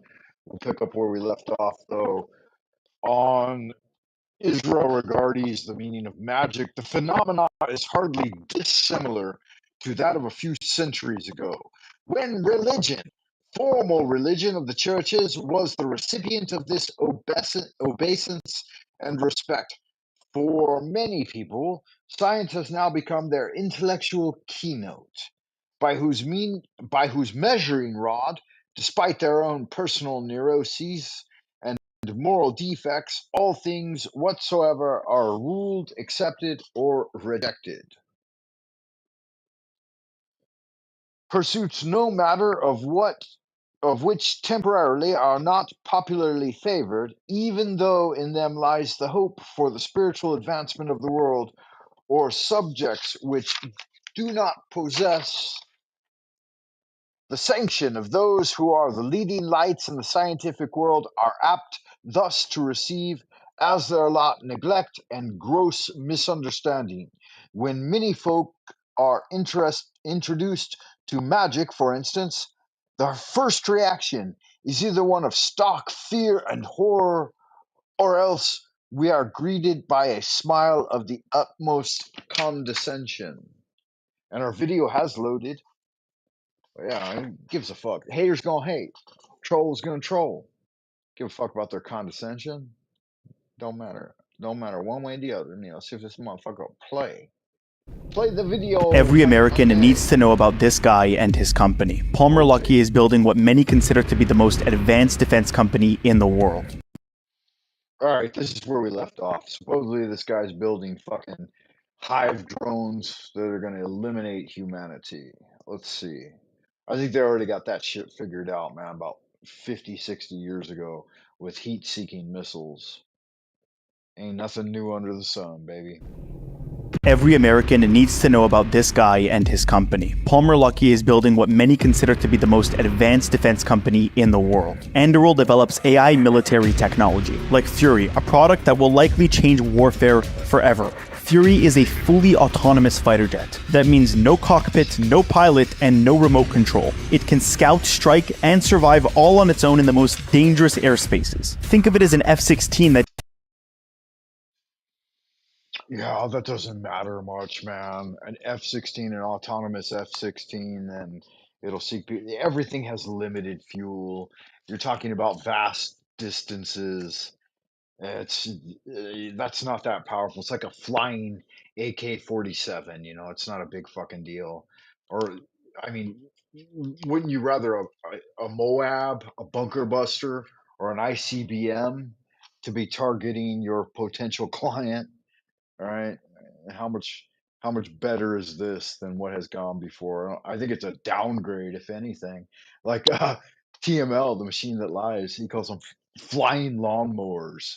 That's the first fucking place I heard that, and that's just such an apt description of this horseshit technology that they're trying to roll out.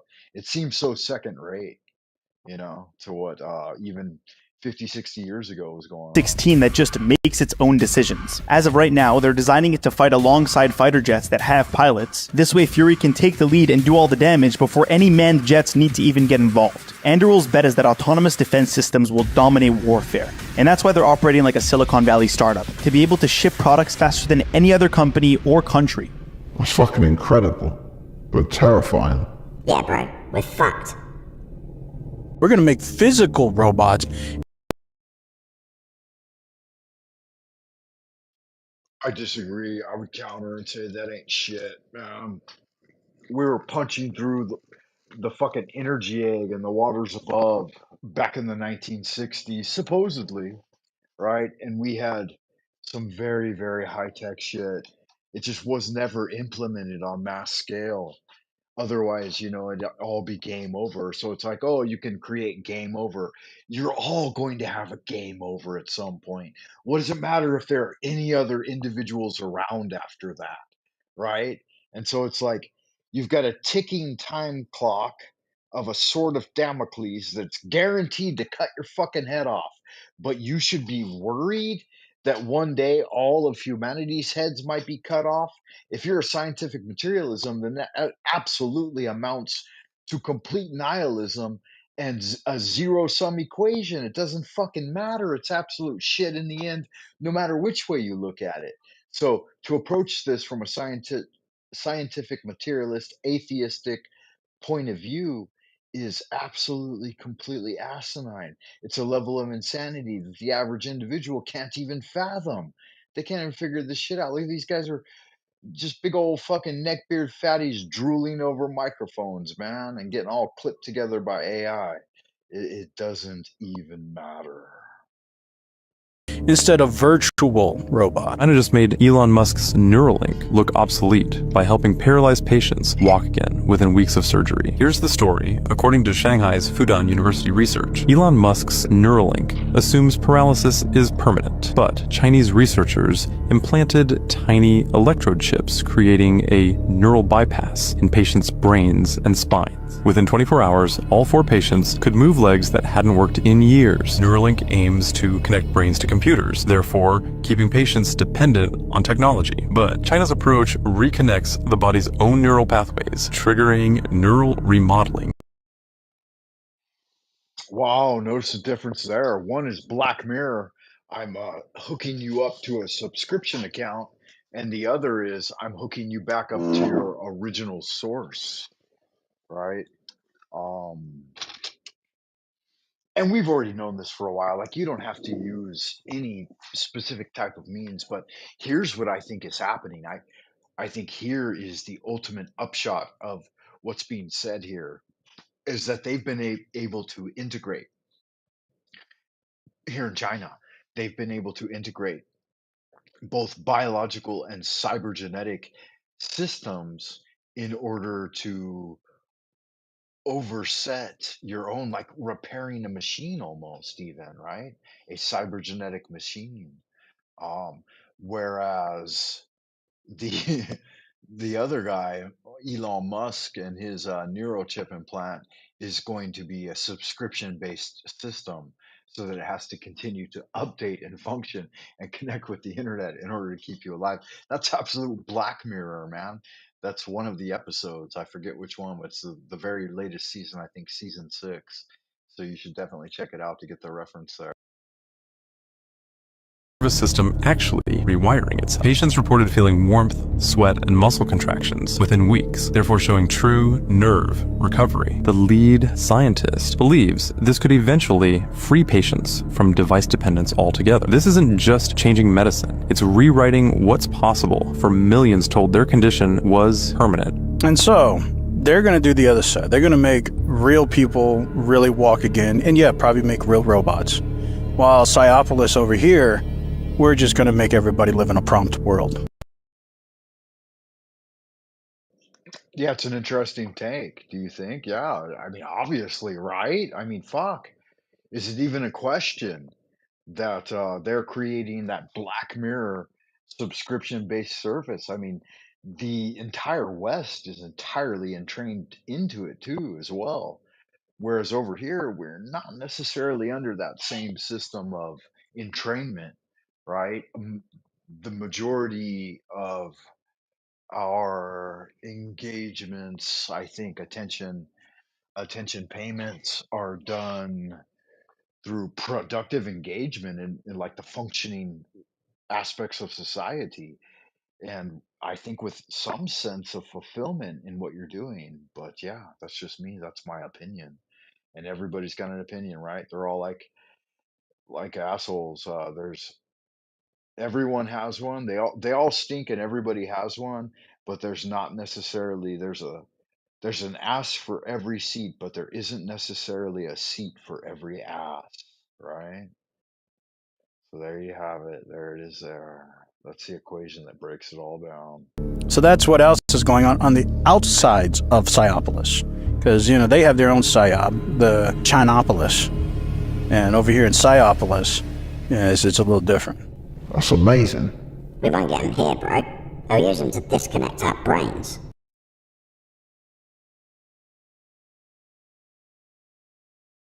Well, there you go. That's all we have clipped so far of the Terror Ted tales. And see, how do I remove this? Okay, yeah, I think I've got it now. We'll replay the ad one time here while I load up the next video, guys. Give me a second. I think this will work.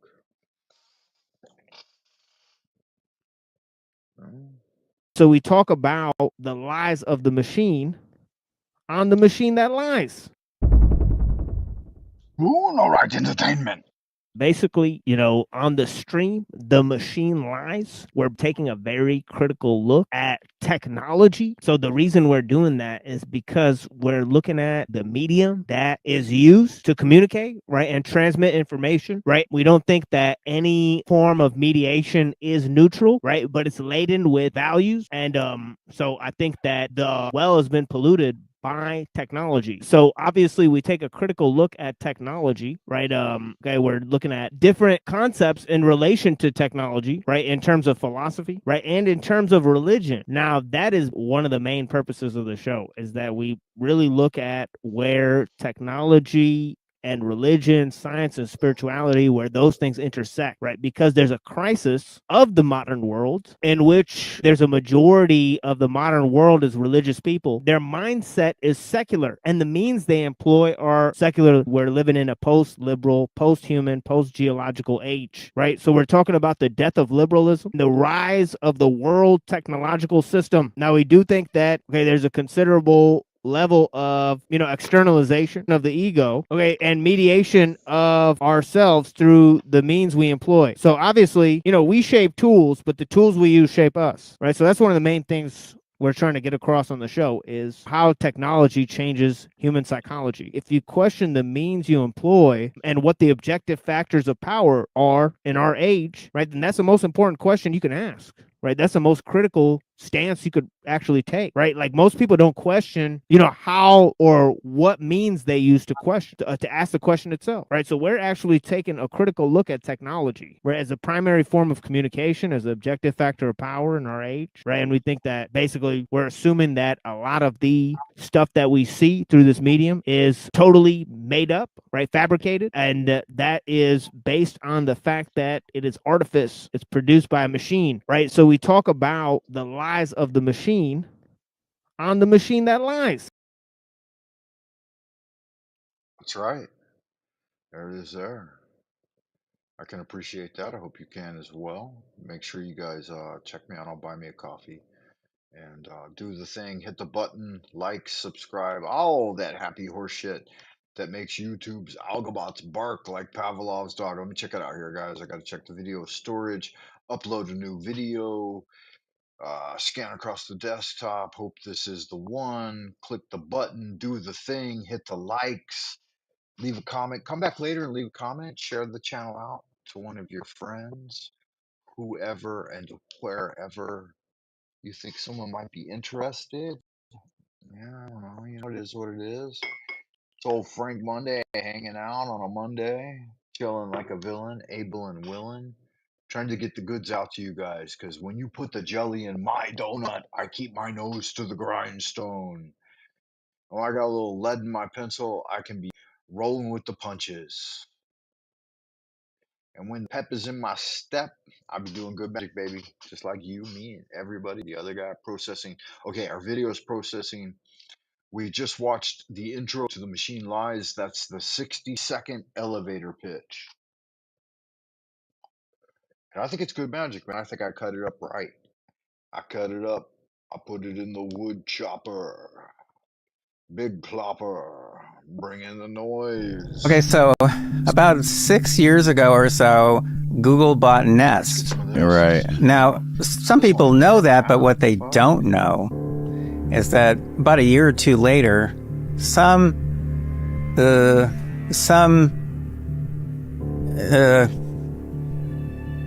what do I call myself? Some idiot professor type pulled apart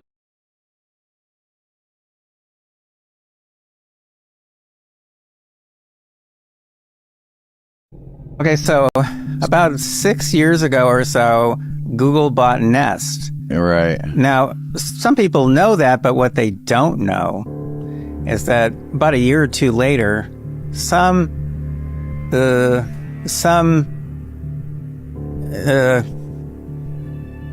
what do I call myself? Some idiot professor type pulled apart one of the new Nest thermostats that they were selling and found that they had put a microphone into it without telling anybody. Now, around the same time that they're installing microphones into... Wait. This was the one that you purchased? No. This is another professor type. Another professor type. Another lunatic like me purchased a Nest to investigate it. To find out why the question at the time was, why would Google be so interested in Nest? Yeah. Well, the reason they were interested is because it gets put in people's homes, and they were submitting patent applications at the time for new methods of analyzing sounds within the home.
Okay, Wayfarer, welcome back. I invite you at this time to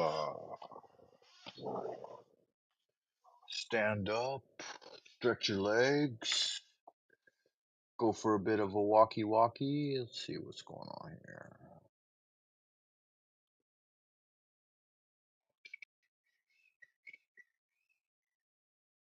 Alright, that's me. Click on that. Boop, boop. Click on that. Should be good. No, still got a black screen. That doesn't make any sense. What's up with that? Oh, okay, this shit's still here. Let me try to remove that, fellas. Hold your horses. Don't move about too much in the audience. Keep your hands away from your pistols. I've got an eye on you.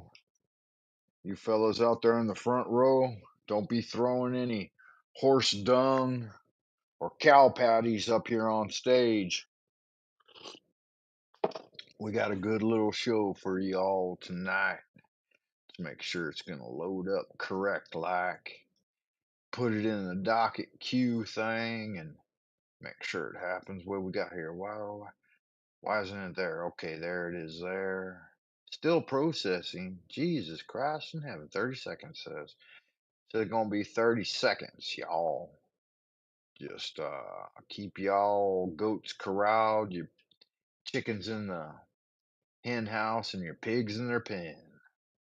That way we can get this shit done here. Let me see. We'll get a warning label. We should have some background music to improve the mood. What about Downtown Tempo? You ever heard that one before?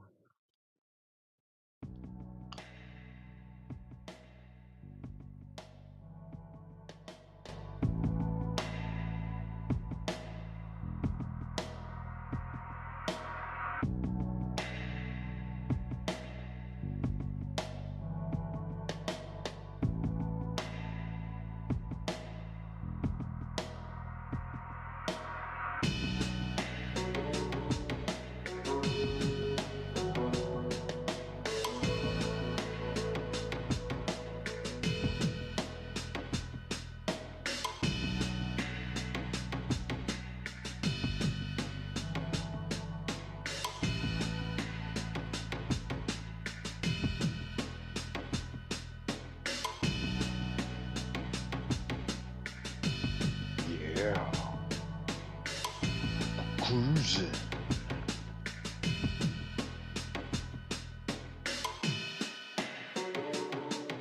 Okay, so about 6 years ago or so, Google bought Nest. Right. Now, some people know that, but what they don't know is that about a year or two later,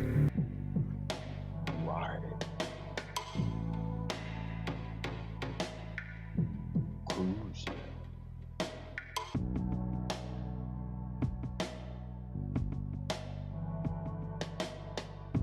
Me and Frank Monday about to get into it, looking at some videos on the internet. Gonna get busy, commenting left and right. Gonna get busy.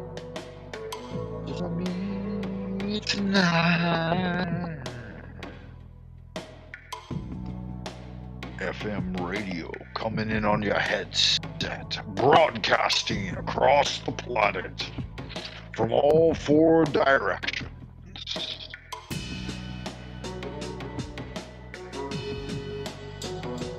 All right. Let's get busy to jam with the tunes. Cruising.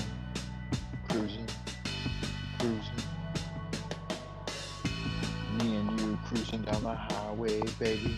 Getting at it. Just getting at it. Let me show you something that you ain't never seen before. Getting at it. Getting at it. You and me. Cruising.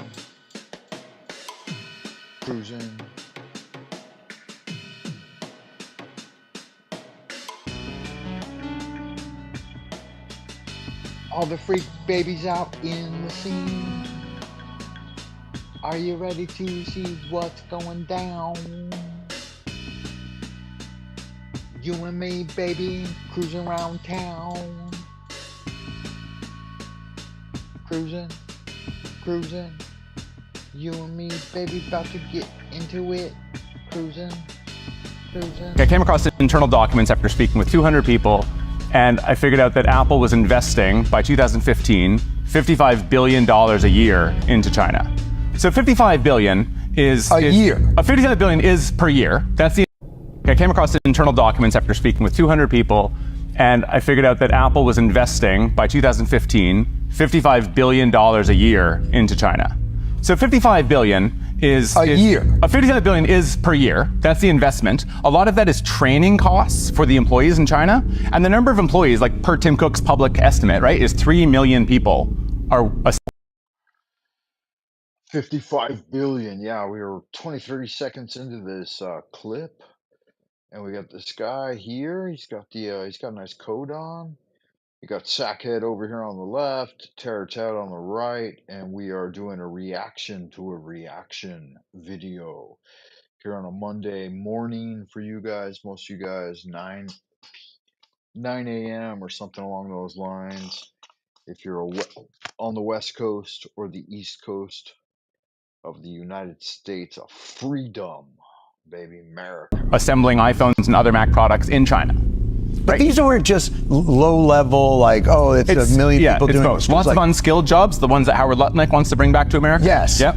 And lots of PhDs at Foxconn. Right. Really sophisticated. Right. But my point is, like, lots of times people think...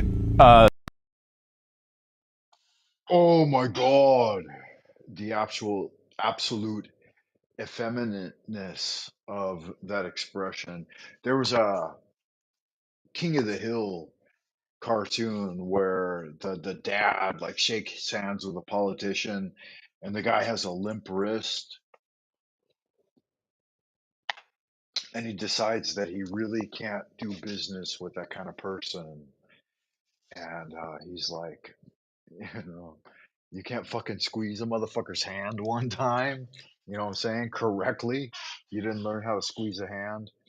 I'm gonna jump up here on stage with y'all good looking sexy people one time just for a second.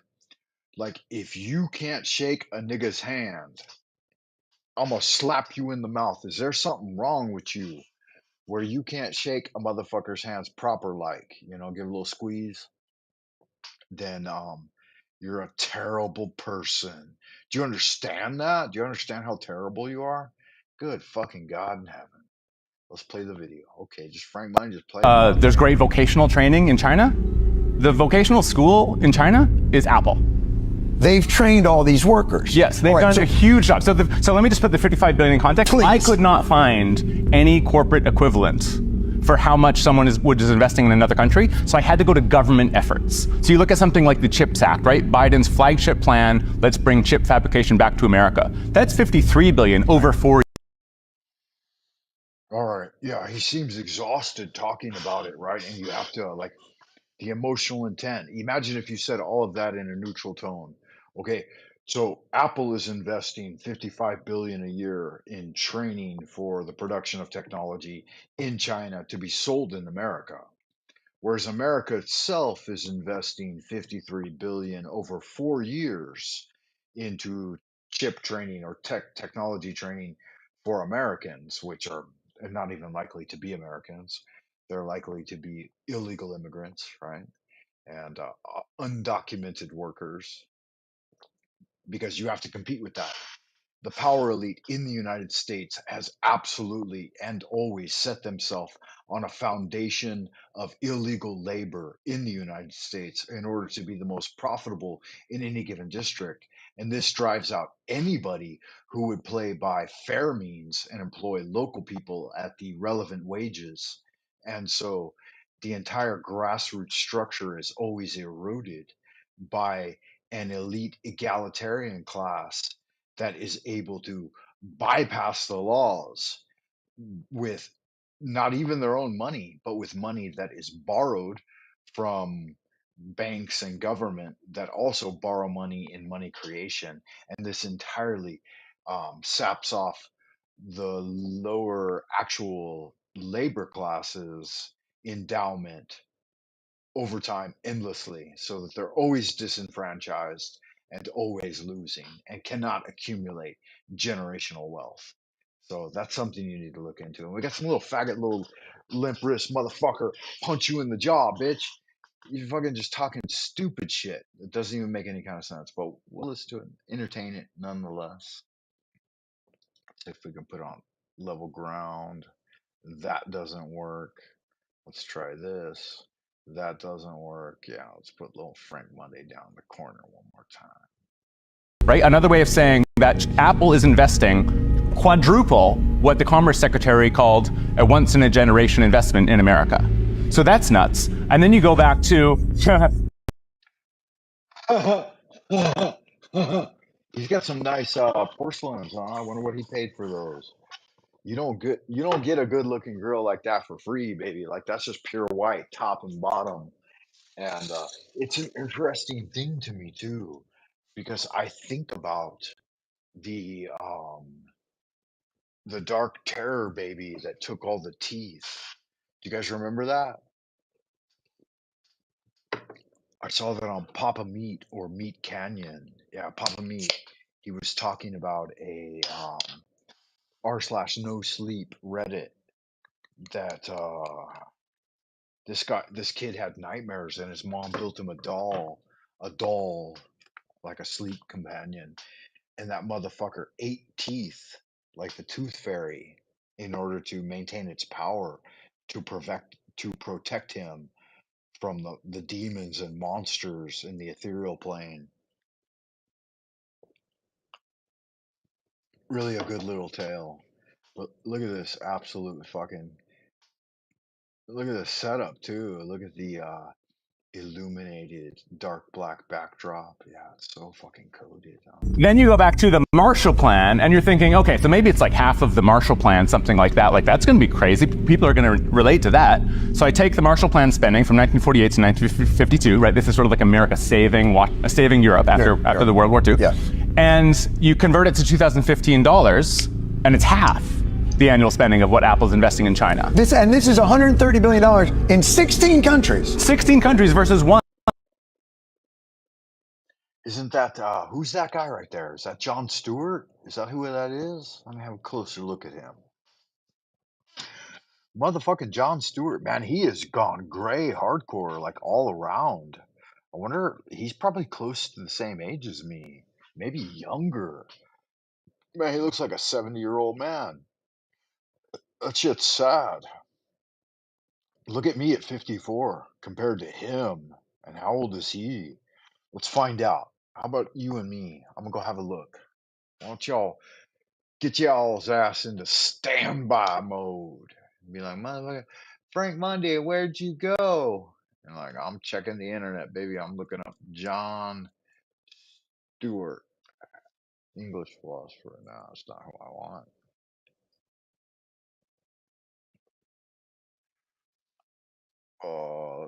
Let's start. I think I spelled his fucking name wrong. Let's see. Late night with John Stewart. There it is. See how motherfucking old this guy is. Bio. What you doing, baby? Born in 1962. Oh, he's exactly 10 years older than me. Fuck. Is that what I'm gonna look like in 10 years, guys? 10 years, I'm gonna be full fucking white and like growing all kind of wrinkly and shit. Man, that's bad. Homie looks bad for his age. Really, really, really bad, man. Because he's only 10 years older than me. And I'm 54. And I look like this. Where am I at? What the fuck? Yeah, there I am. I'm going gray, but just on the sides. My top is still, but 10 years? Yeah, maybe 10 years. You think? Let me know. Put it down in the comments, guys. Hit the fucking likes and subscribe. What the fuck are you doing out there? You want me to come over there and slap you in the mouth? You ain't never hit the fucking like button. So few of you ever hit the like button. 666. Shabbat shalom. Suck a fucking dick. This is YouTube, baby. You guys got to hit the like button. You got to subscribe. You got to fucking blast this shit out to your homies. I mean, this is an intro for the Machine Lies, his 300th episode. And y'all motherfuckers ain't giving So we no talk kind of about love the lies of the at machine all. It's so sad. on the So machine that disappointing. lies. So fucking humiliating. All right, No love entertainment. whatsoever. Y'all go Basically, fuck yourselves. on the I ain't doing stream, another the goddamn machine panel lies. or We're live taking stream a or anything. very I quit. critical I look quit at fucking YouTube. That's what I'm technology. gonna So do. the reason we're doing Quit that is YouTube. I'm never because gonna we're looking at invest the another medium fucking that is minute used to communicate, right, and into transmit this information, shit. right? We 'Cause don't y'all think just that don't even give a any fuck. form of Don't mediation give a is fuck, neutral, Frank. right? But I don't it's give a laden fuck, with Frank Monday. values, and I ain't never so I coming think. over. Ain't never saying hi. Y'all motherfucker So we locked talk out. about the lies of the machine on the machine that lies. All right, entertainment. Basically, on the stream, the machine lies. We're taking a very critical look at technology. So the reason we're doing Entertainment. basically, on the stream, the machine lies. We're taking a very critical look at technology. So the reason we're doing that is because we're looking at the medium that is used to communicate, right, and transmit information, right? We don't think that any form of mediation is neutral, right, but it's laden with values. And so I think that the well has been polluted by technology. So obviously we take a critical look at technology, right? Okay, we're looking at different concepts in relation to technology, right? In terms of philosophy, right? And in terms of religion. Now, that is one of the main purposes. Is neutral, right? But it's laden with values. And so I think that the well has been polluted by technology. So obviously we take a critical look at technology, right? Okay, we're looking at different concepts in relation to technology, right? In terms of philosophy, right? And in terms of religion. Now, that is one of the main purposes of the show, is that we Don't know what's really going look. on. Video is hidden. It's all turned into horse shit. Y'all sexy motherfuckers out there in Happy Land don't even give a fuck. Let's see if he'll try it. Let's So see we if it'll talk work this time. about the lies of the machine on the machine that lies. All right, entertainment.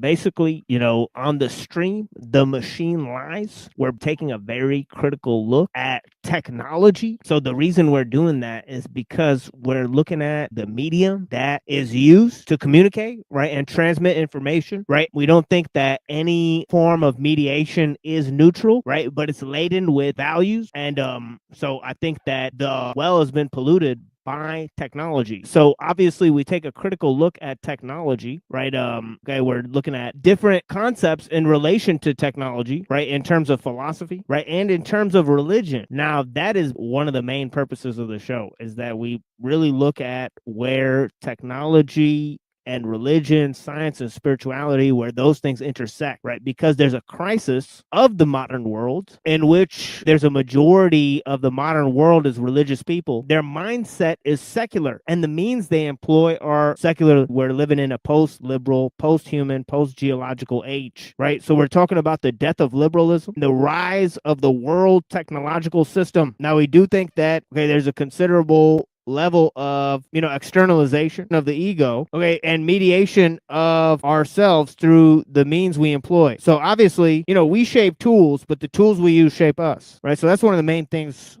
we're trying to get across on the show, is how technology changes human psychology. If you question the means you employ and what the objective factors of power are in our age, right, then that's the most important question you can ask, right? That's the most critical stance you could actually take, right? Like, most people don't question, how or what means they use to question, to ask the question itself, right? So we're actually taking a critical look at technology, right, as a primary form of communication, as an objective factor of power in our age, right? And we think that basically we're assuming that a lot of the stuff that we see through this medium is totally made up, right, fabricated, and that is based on the fact that it is artifice. It's produced by a machine, right? So we talk about the lies of the machine on the machine that lies.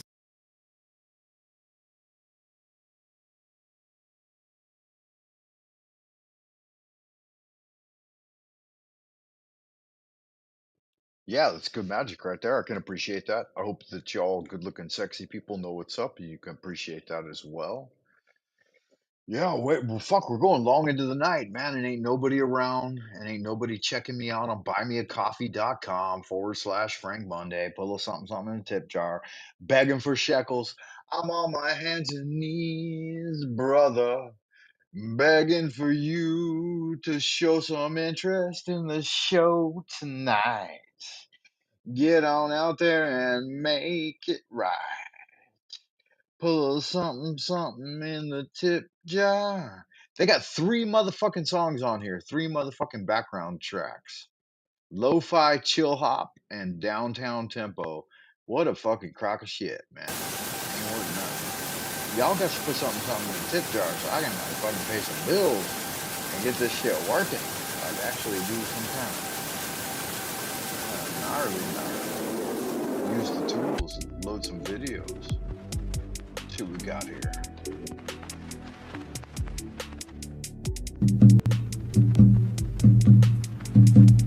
We all come from the goddess, and to her we shall return like a drop of rain flowing to the ocean. We all come from the goddess, and to her we shall return like a drop of rain flowing to the ocean. Hoof and horn, all that die shall be reborn. Corn and grain, all that fall shall rise again.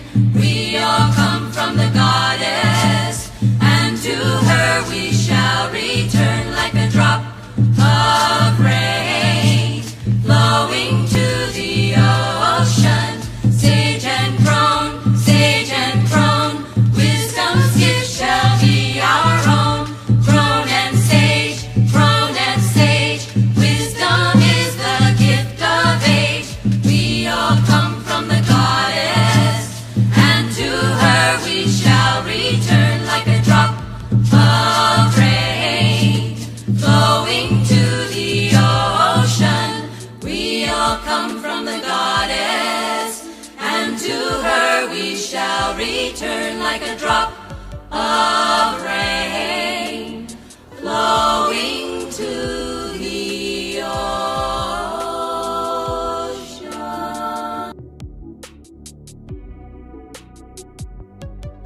Yeah, all right. There it is there. The adoration to the goddess. Hope y'all good looking sexy people can enjoy that. I certainly can. I'd like to invite you at this time to take a deep breath in, inhale, and hold for 3, 2, 1. Exhale and relax. Command yourself to relax. Imagine your holy guardian angel standing above you.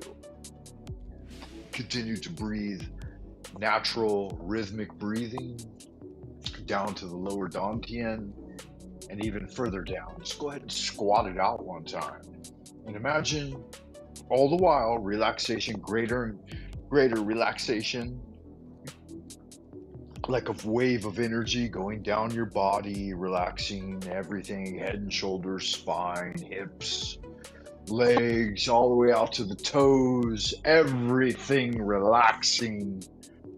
Choose an eye fixation point slightly above eye level on the wall across from you if you like.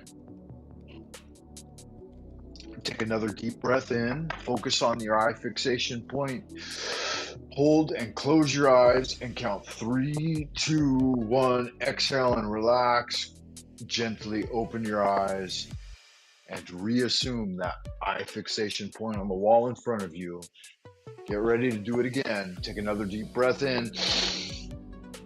Hold, close your eyes. 3, 2, 1. Exhale, relax, letting go of any tension, anxiety, vexation, angst, worry, anything in the world that troubles you, all that happy horseshit, throw it out the window and relax as you continue to breathe in a natural rhythmic fashion to your lower dantian, all the way down into the torso, the lower portion of the torso, all right, the core of the body, the root, the trunk, all right, the trunk of the body.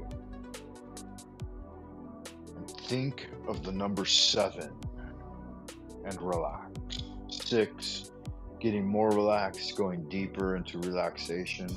Closing your eyes if you like, thinking of the eye in the triangle at your eye fixation point in front of you. Your eyes closed. 5, 4, 3, 2, 1. Deep sleep and relaxation. Lucid dreaming kicking in.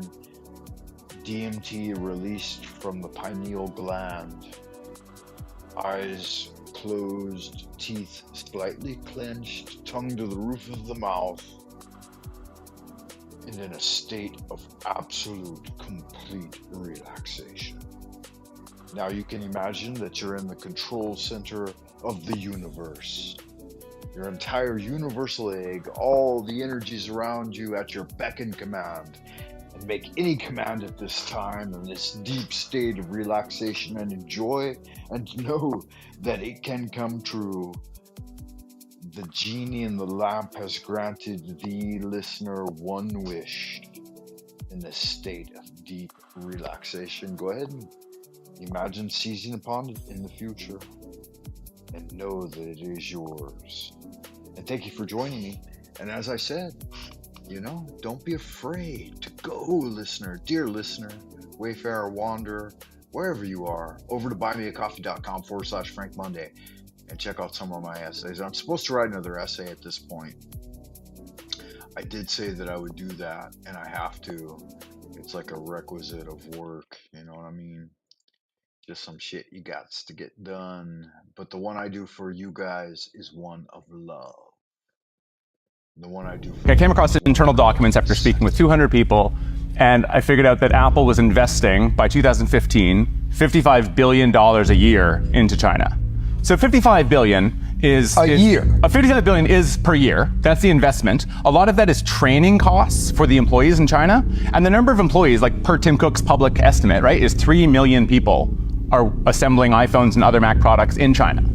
But these aren't just low level, like, oh, it's a million people doing both. Lots of unskilled jobs, the ones that Howard Lutnick wants to bring back to America. Yes. Yep.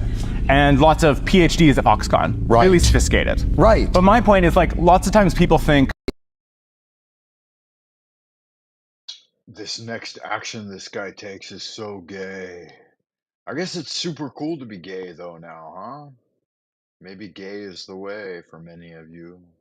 Is that a fact, dear listener? Wayfarer, you beyond the dark mirror of transmission. My point is, like, lots of times people think there's great vocational training in China. The vocational school in China is Apple. They've trained all these workers. Yes, they've done a huge job. So let me just put the... That's not true at all. Like, Apple may be somewhere along the apex of the pyramid of decisions being made, but it's within a very narrow field. Absolutely. And the majority of their training and instruction goes towards security of their product at this point. Yeah, so this is an illegitimate statement by him. The 55 billion in context, I couldn't... And none of it, you've noticed, is backed up by citations. So it's absolute just fucking horse shit, hog swallow, hearsay. Could not find any corporate equivalent for how much someone is investing in another country, so I had to go to government efforts. So you look at something like the CHIPS Act, right? Biden's flagship plan, let's bring chip fabrication back to America. That's 53 billion over 4 years, right? Another way of saying that Apple is investing quite in Europe after the World War II. Yeah. I didn't want to see him fag out again. I didn't want to see him fag out again here on camera, so I had to clip that little middle part and move on a little bit. But that's pretty fucking gay right there too. So I wanted to comment on it at this point a little bit and just say that his estimations of what's actually going on here in China is so far from the fucking truth. Like the apparatus of the state does 90% of all the heavy lifting, and everyone else is just cogs in the machine. This guy has no idea what he's talking about. Any type of American rhetoric extends very shallow, and Apple's influence is so minuscule that it wouldn't even matter. And you convert it to 2015 dollars, and it's half the annual spending of what Apple's investing in China. This is $130 billion in 16 countries. 16 countries versus one. Versus one country. Yeah. The world is in shock right now after the... That's a shitload of money, bro. Union, like it's our biggest adversary. That's a shitload of money, bro. No, it's not. It's not a shitload of money. That's hornswoggle. That's not correct at all. The US is basically putting on like close to 30 trillion a year in spending, and very little of that is being brought back in to counter against the national debt. And that's all just like money generated from absolute air. So it doesn't even matter. These systems are geared on geopolitical sway almost entirely, and assets in play. And yeah, the US is so far ahead of everyone else. It's a joke to even consider these ideas. It's too late for Apple to move their production to the US. The world is in shock right now after the fallout of last night, and there has been statements and new developments on the whole situation. What we are seeing right now is genuinely insane and one of the craziest things of 2025. Seems it all started with Elon criticizing Trump's bills, and obviously it got each other's backs up. And overnight it just seemed to be going back and forth, with Trump hitting back, then Elon hitting back again. Time went on, Elon's getting noticeably more difficult, to the point where the real shocker came that's baffled everyone about the Epstein files. It's kept going back and forth over this, where now Elon has actually said, is it time for America to create a new political party? We've even got outside people such as Kanye saying, bros, please no, we love you. Genuinely could not make this stuff up. We are now in the last few hours. This came out with a video apparently of a statement reacting to these claims. I'm sure this is going to get a whole lot crazier and I'll keep you updated. This is going to be crazy. Yeah, bro. Should have made some popcorn. Yeah, so that's where it leaves off, right? With the Elon Trump shit. See, Elon Musk, I'm sorry, but I just can't stand any more of this massive outrageous pork filled. Is that where we're left off on this, man? I mean, where is everything else in the news about this? It's been radio silence since he deleted those fucking tweets. And you guys know that since then he has deleted all of that. See, what did they say about it? Let's go back to the beginning of this. Oh God, we don't want to look at these faggots anymore. Sad. Little homosexuals. Okay, let's pump this up. The world is in shock right now after the fallout of last night, and there has been statements and new developments on the whole situation. What we are seeing right now is genuinely insane and one of the craziest things of 2025. Seems it all started with Elon criticizing Trump's bills, and obviously it got each other's backs up. And overnight it just seemed to be going back and forth with Trump hitting back. Let's see, what's that say there? Elon Musk. In light of the president's statement about cancellation of my government contracts, SpaceX will begin decommissioning its Dragon spacecraft immediately. Good fuck. End the sci-fi space fantasy propagated by Freemasonic Disneyland MK Ultra fucking Operation Paperclip dudes. I mean, Nazi scientists leading up an entire scam that's sucked out billions and billions of dollars from the American people and everyone's hopes and dreams. You destroyed my childhood. You told me Star Wars was real. Oh my God. I'm such a fucking change my diaper. Who's going to change my diaper, right? I mean, Heading back again. Time went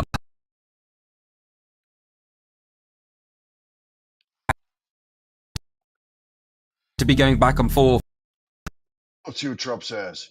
The easiest way to save money in our budget, billions and billions of dollars, is to terminate Elon's governmental subsidies and contracts. I was always surprised that Biden didn't do it.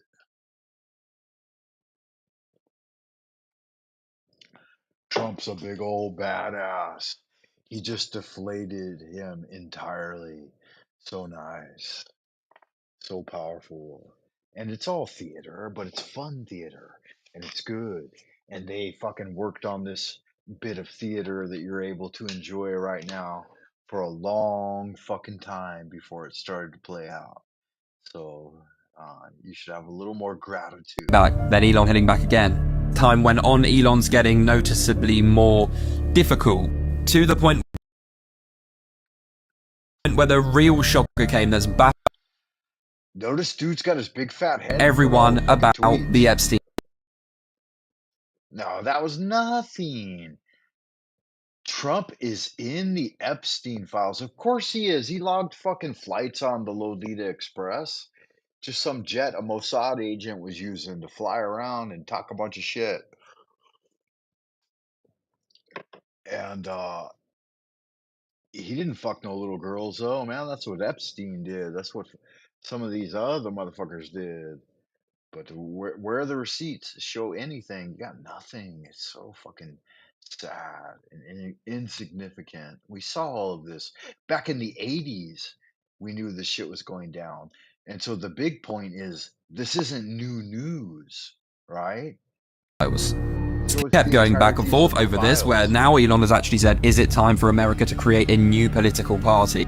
We've even got outside people such as Kanye saying, bros, please no, we love you. Genuinely could not make this stuff up. We are now in the last few hours. This came out with a video apparently of a... Okay, so what's going on here? This came out, he says, recently. This is Trump. Yeah, that's Trump right there. He looks good, looking good. See, this dude is 80, and the dude we looked at a moment ago was like 60. Wow, big difference. John Stewart, man, you need to fucking chill. You need to get off the flakka, bro, off the Special K. Get off the crack pipe because you look fucking dire. Trump looking good. Look at him. McDonald's burgers, baby, make you happy. You live forever. Don't be stupid. Trump is questioned over Musk's claim. Mr. President, can you respond? Yeah, we need to see this. We need to see this. Where's that video? Statement reacting to these claims. I'm sure this is going to get a whole lot crazier, and I'll keep you updated. This is going to be crazy. Yeah, bro. Should have made some popcorn. Look at how simple that is. Like, their response and the level of programming that goes into that, right? You gotta think about that from time to time, Wayfarer. Y'all good looking sexy people out there in Happy Land. Like, this is the least level of production or involvement in any of these topics. It's basically just like the collection grab. What's the word I was looking for a moment ago? Dredging, where they just dredge the bottom of the river and pull up whatever and then cobble it all together. This is very, very, very, very low level, man, but has mass appeal. Like me, out of just, I don't know, a few minutes of clips, I've been able to give 3 hours of fucking commentary on this shit. Who knows how many of you listen, though?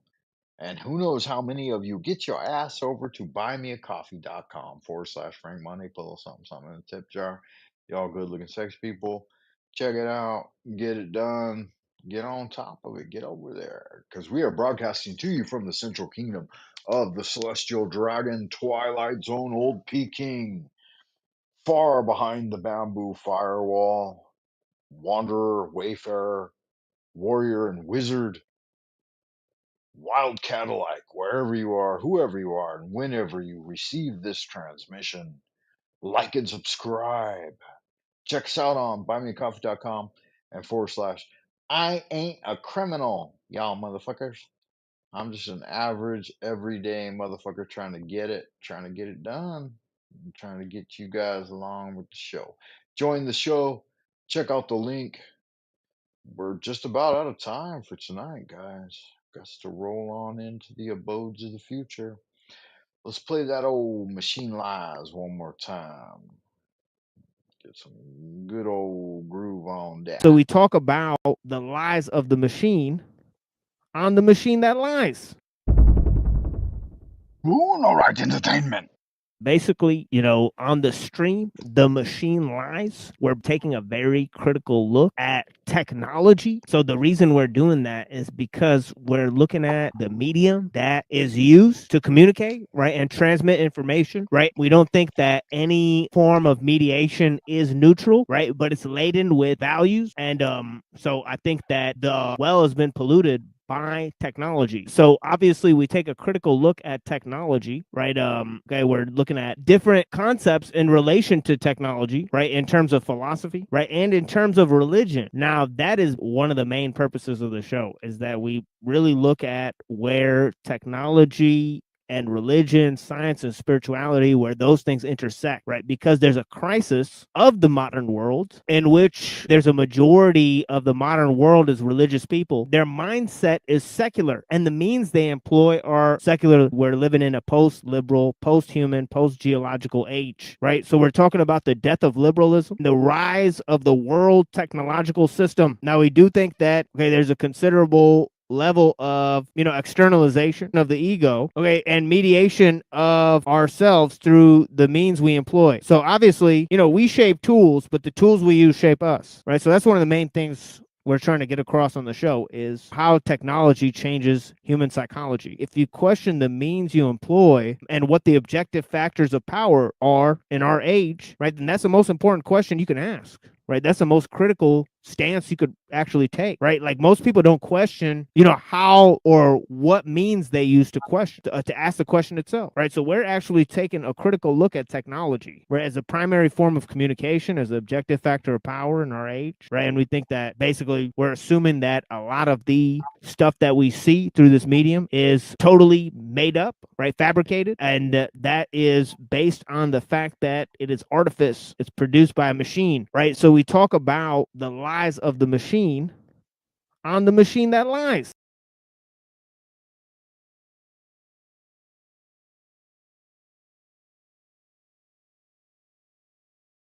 Yeah, that's fucking powerful, man. That's a powerful cut. I did that, guys. I did that. Yeah, really good magic. Thank you. I appreciate that. That's good magic, Fanta Black. I appreciate that. What do you think about my cut? What do you think about my cut of the fucking machine that lies, man? That's one of the most eloquent So things we you're talk ever gonna about fucking hear the right lies there of the in the machine battle for freedom. on the machine that lies. Ooh, all right, entertainment. Basically, on the stream, the machine lies. We're taking a very critical look at technology. So the reason we're doing that is because we're looking at the medium that is used to communicate, right, and transmit information, right? We don't think that any form of mediation is neutral, right? But it's laden with values. And so I think that the well has been polluted by technology. So obviously we take a critical look at technology, right? Okay, we're looking at different concepts in relation to technology, right? In terms of philosophy, right? And in terms of religion. Now, that is one of the main purposes of the show, is that we really look at where technology and religion, science, and spirituality, where those things intersect, right? Because there's a crisis of the modern world in which there's a majority of the modern world is religious people. Their mindset is secular, and the means they employ are secular. We're living in a post-liberal, post-human, post-geological age, right? So we're talking about the death of liberalism, the rise of the world technological system. Now, we do think that, okay, there's a considerable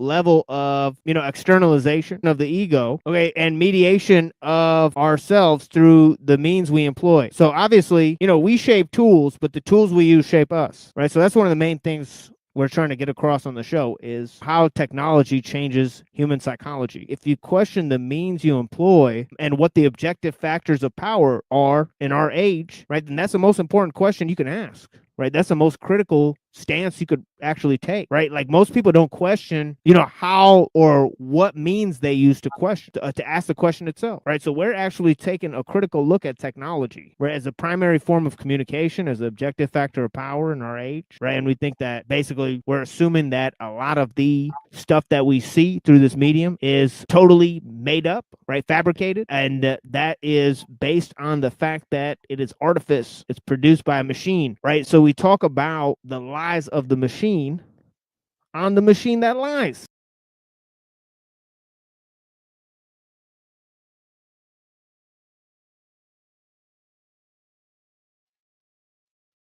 Indeed.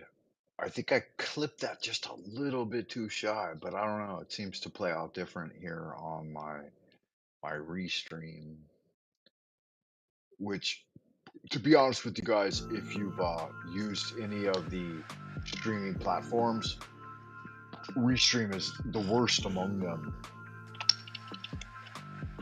But it is what it is.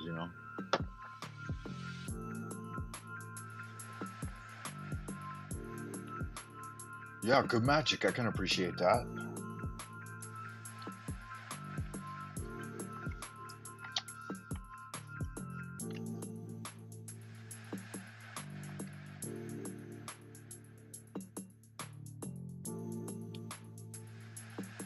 And welcome to the show, Vanta Black.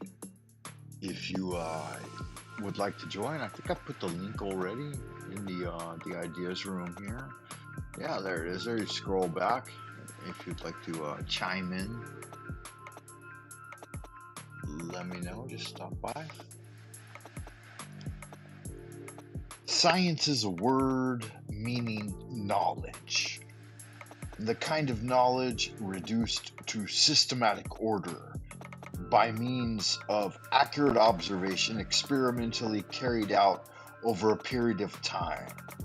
The classification of the behavior of natural phenomena alone and the deduction of general laws to explain and to account for that behavior, if this be the case, then the Magi most likewise claim inclusion within the scope of the same term, for the content of magic has been observed, recorded, and described in no uncertain terms over a great period of time.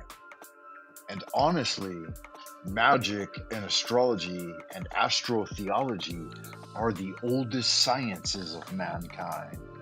And it's funny that they should be so vilified and laughed at in modern times, when literally for astrology, not astronomy, but astrology, we have near 8,000 years.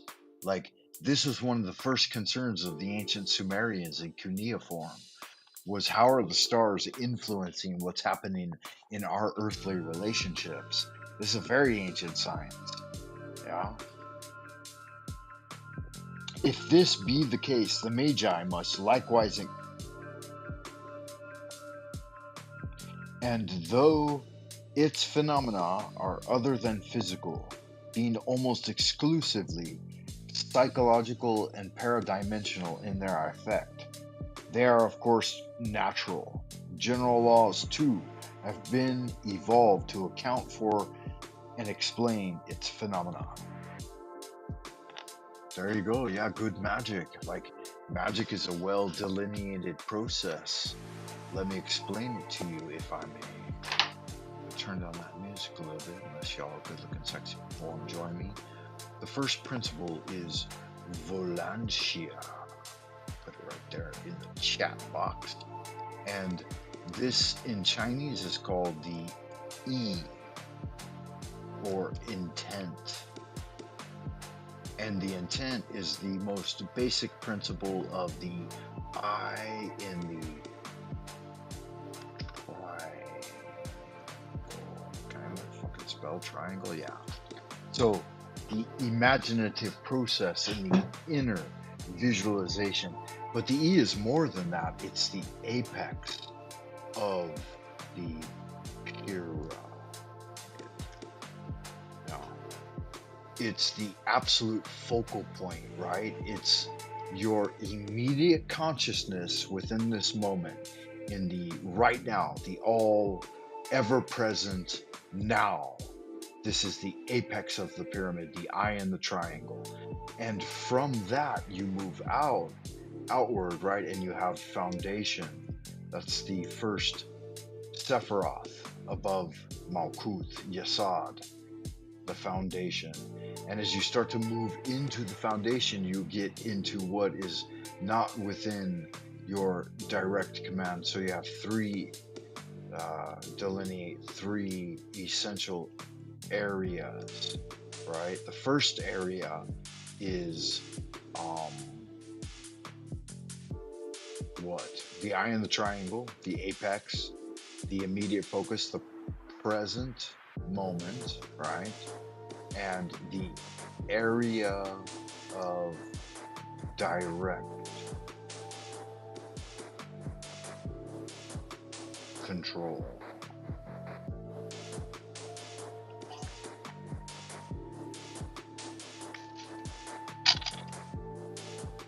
Shut that motherfucking window.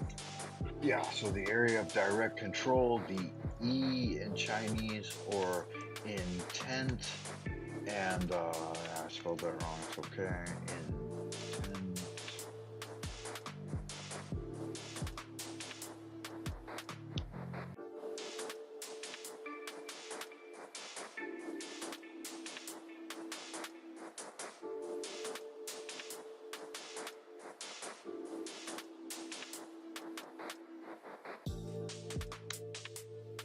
Okay, the present moment, the area of direct control, the E, or intent, and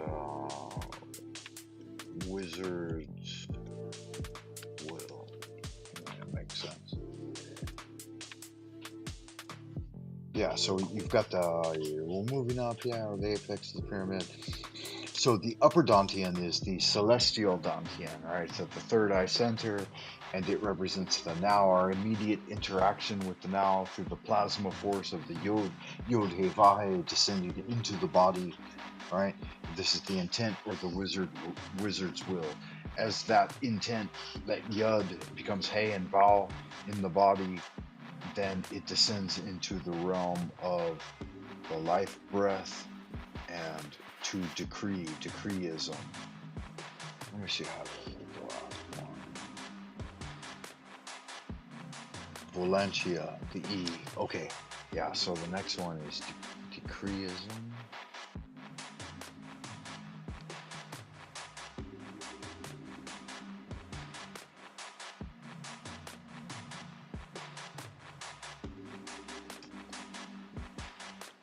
Thank you for the stars. I appreciate those. Venta Black.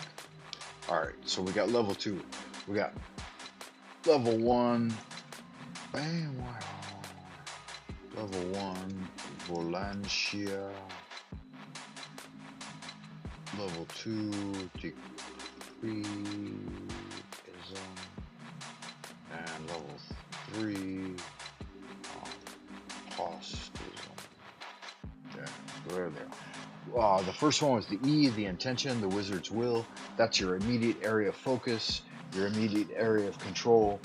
Within number 1, Volantia, you can think,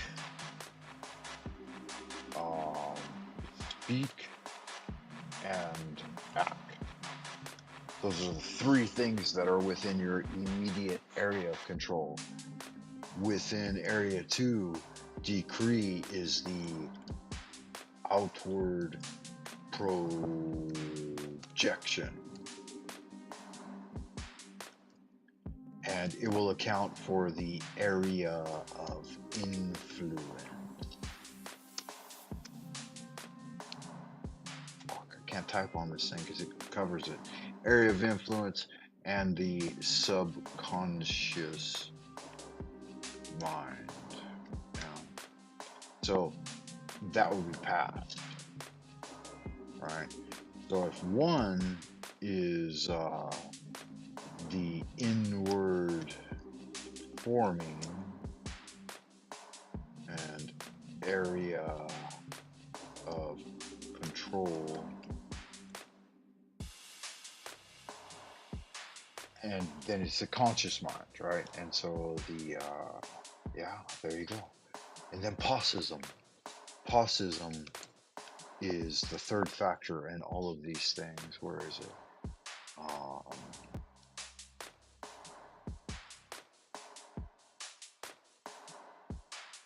Think, speak, and act. That's outward projection and its reception. And then, the future. Posism would be the future.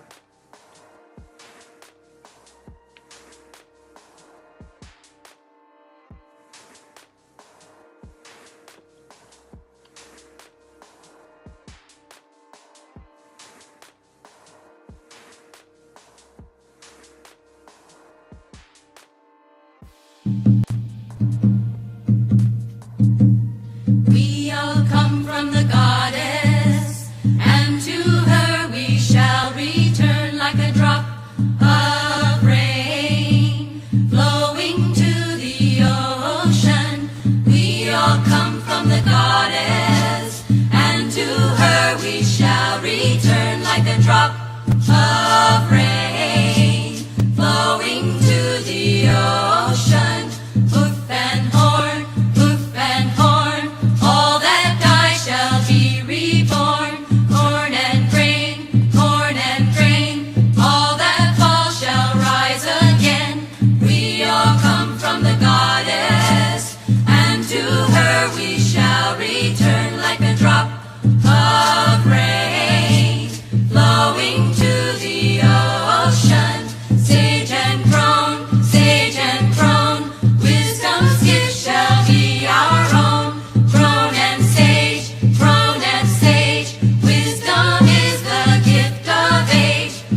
return like a drop of rain flowing to the ocean.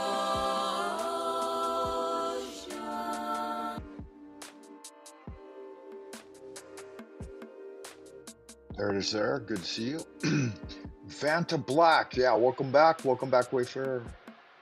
Everyone out there in Happy Land. I was trying to go through this shit. I lost my train of thought, and yeah, I have to give up. But good magic anyway.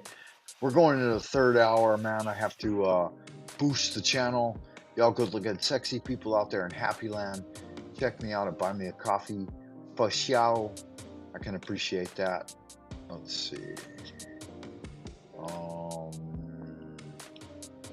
Where did we start off? Yeah, I got a phone call, got busy with the show, and you did mention, okay, England. That's right. Yeah, thank you for tuning in from England. I don't know what time it is in England right now. If it's somewhere Stockholm in the Netherlands and all those other happy people out there, you're looking at like -6. So 3:30 in the afternoon. Is that right? Yeah, it seems appropriate. Yeah, well, good afternoon to you in England, Samantha, and thank you for stopping by. I can appreciate that. Yeah, I'm just, I'm trying to do an introductory to the Machine Lies, because I've been enjoying his channel for a little while now, and tuning in regularly, and I thought the listeners out there in Happy Land might appreciate a live transmission from old Mr. Monday, far behind the bamboo firewall here in Twilight's own old Peking. Once again, like Finnegan. And it is what it is. But yeah, I'm going to roll into the abodes of the future. I hope y'all good-looking, sexy people stay well out there in Happy Land. Definitely join the Lunar Light Entertainment Discord and sub up. The ocean becomes the drop becomes queen. Yeah, the masculine part of that, I don't know if you know it or not, Manta, but is we all come from the Godhead, and to him we shall return like a spark of flame rising to the heavens. We all come from the one God like a ray of light. That's right. And the next part, we all come from the one God, and to him we shall, and to him we shall return. Yeah, something like that. Yeah, it is what it is. Oceans flowing to the ocean. Good magic, man. It dropped to 0 once again, like Finnegan. Until next time, Wayfarer, keep on doing good magic at Astra per Aspera. Carpe diem. Love is the law. Bye for now.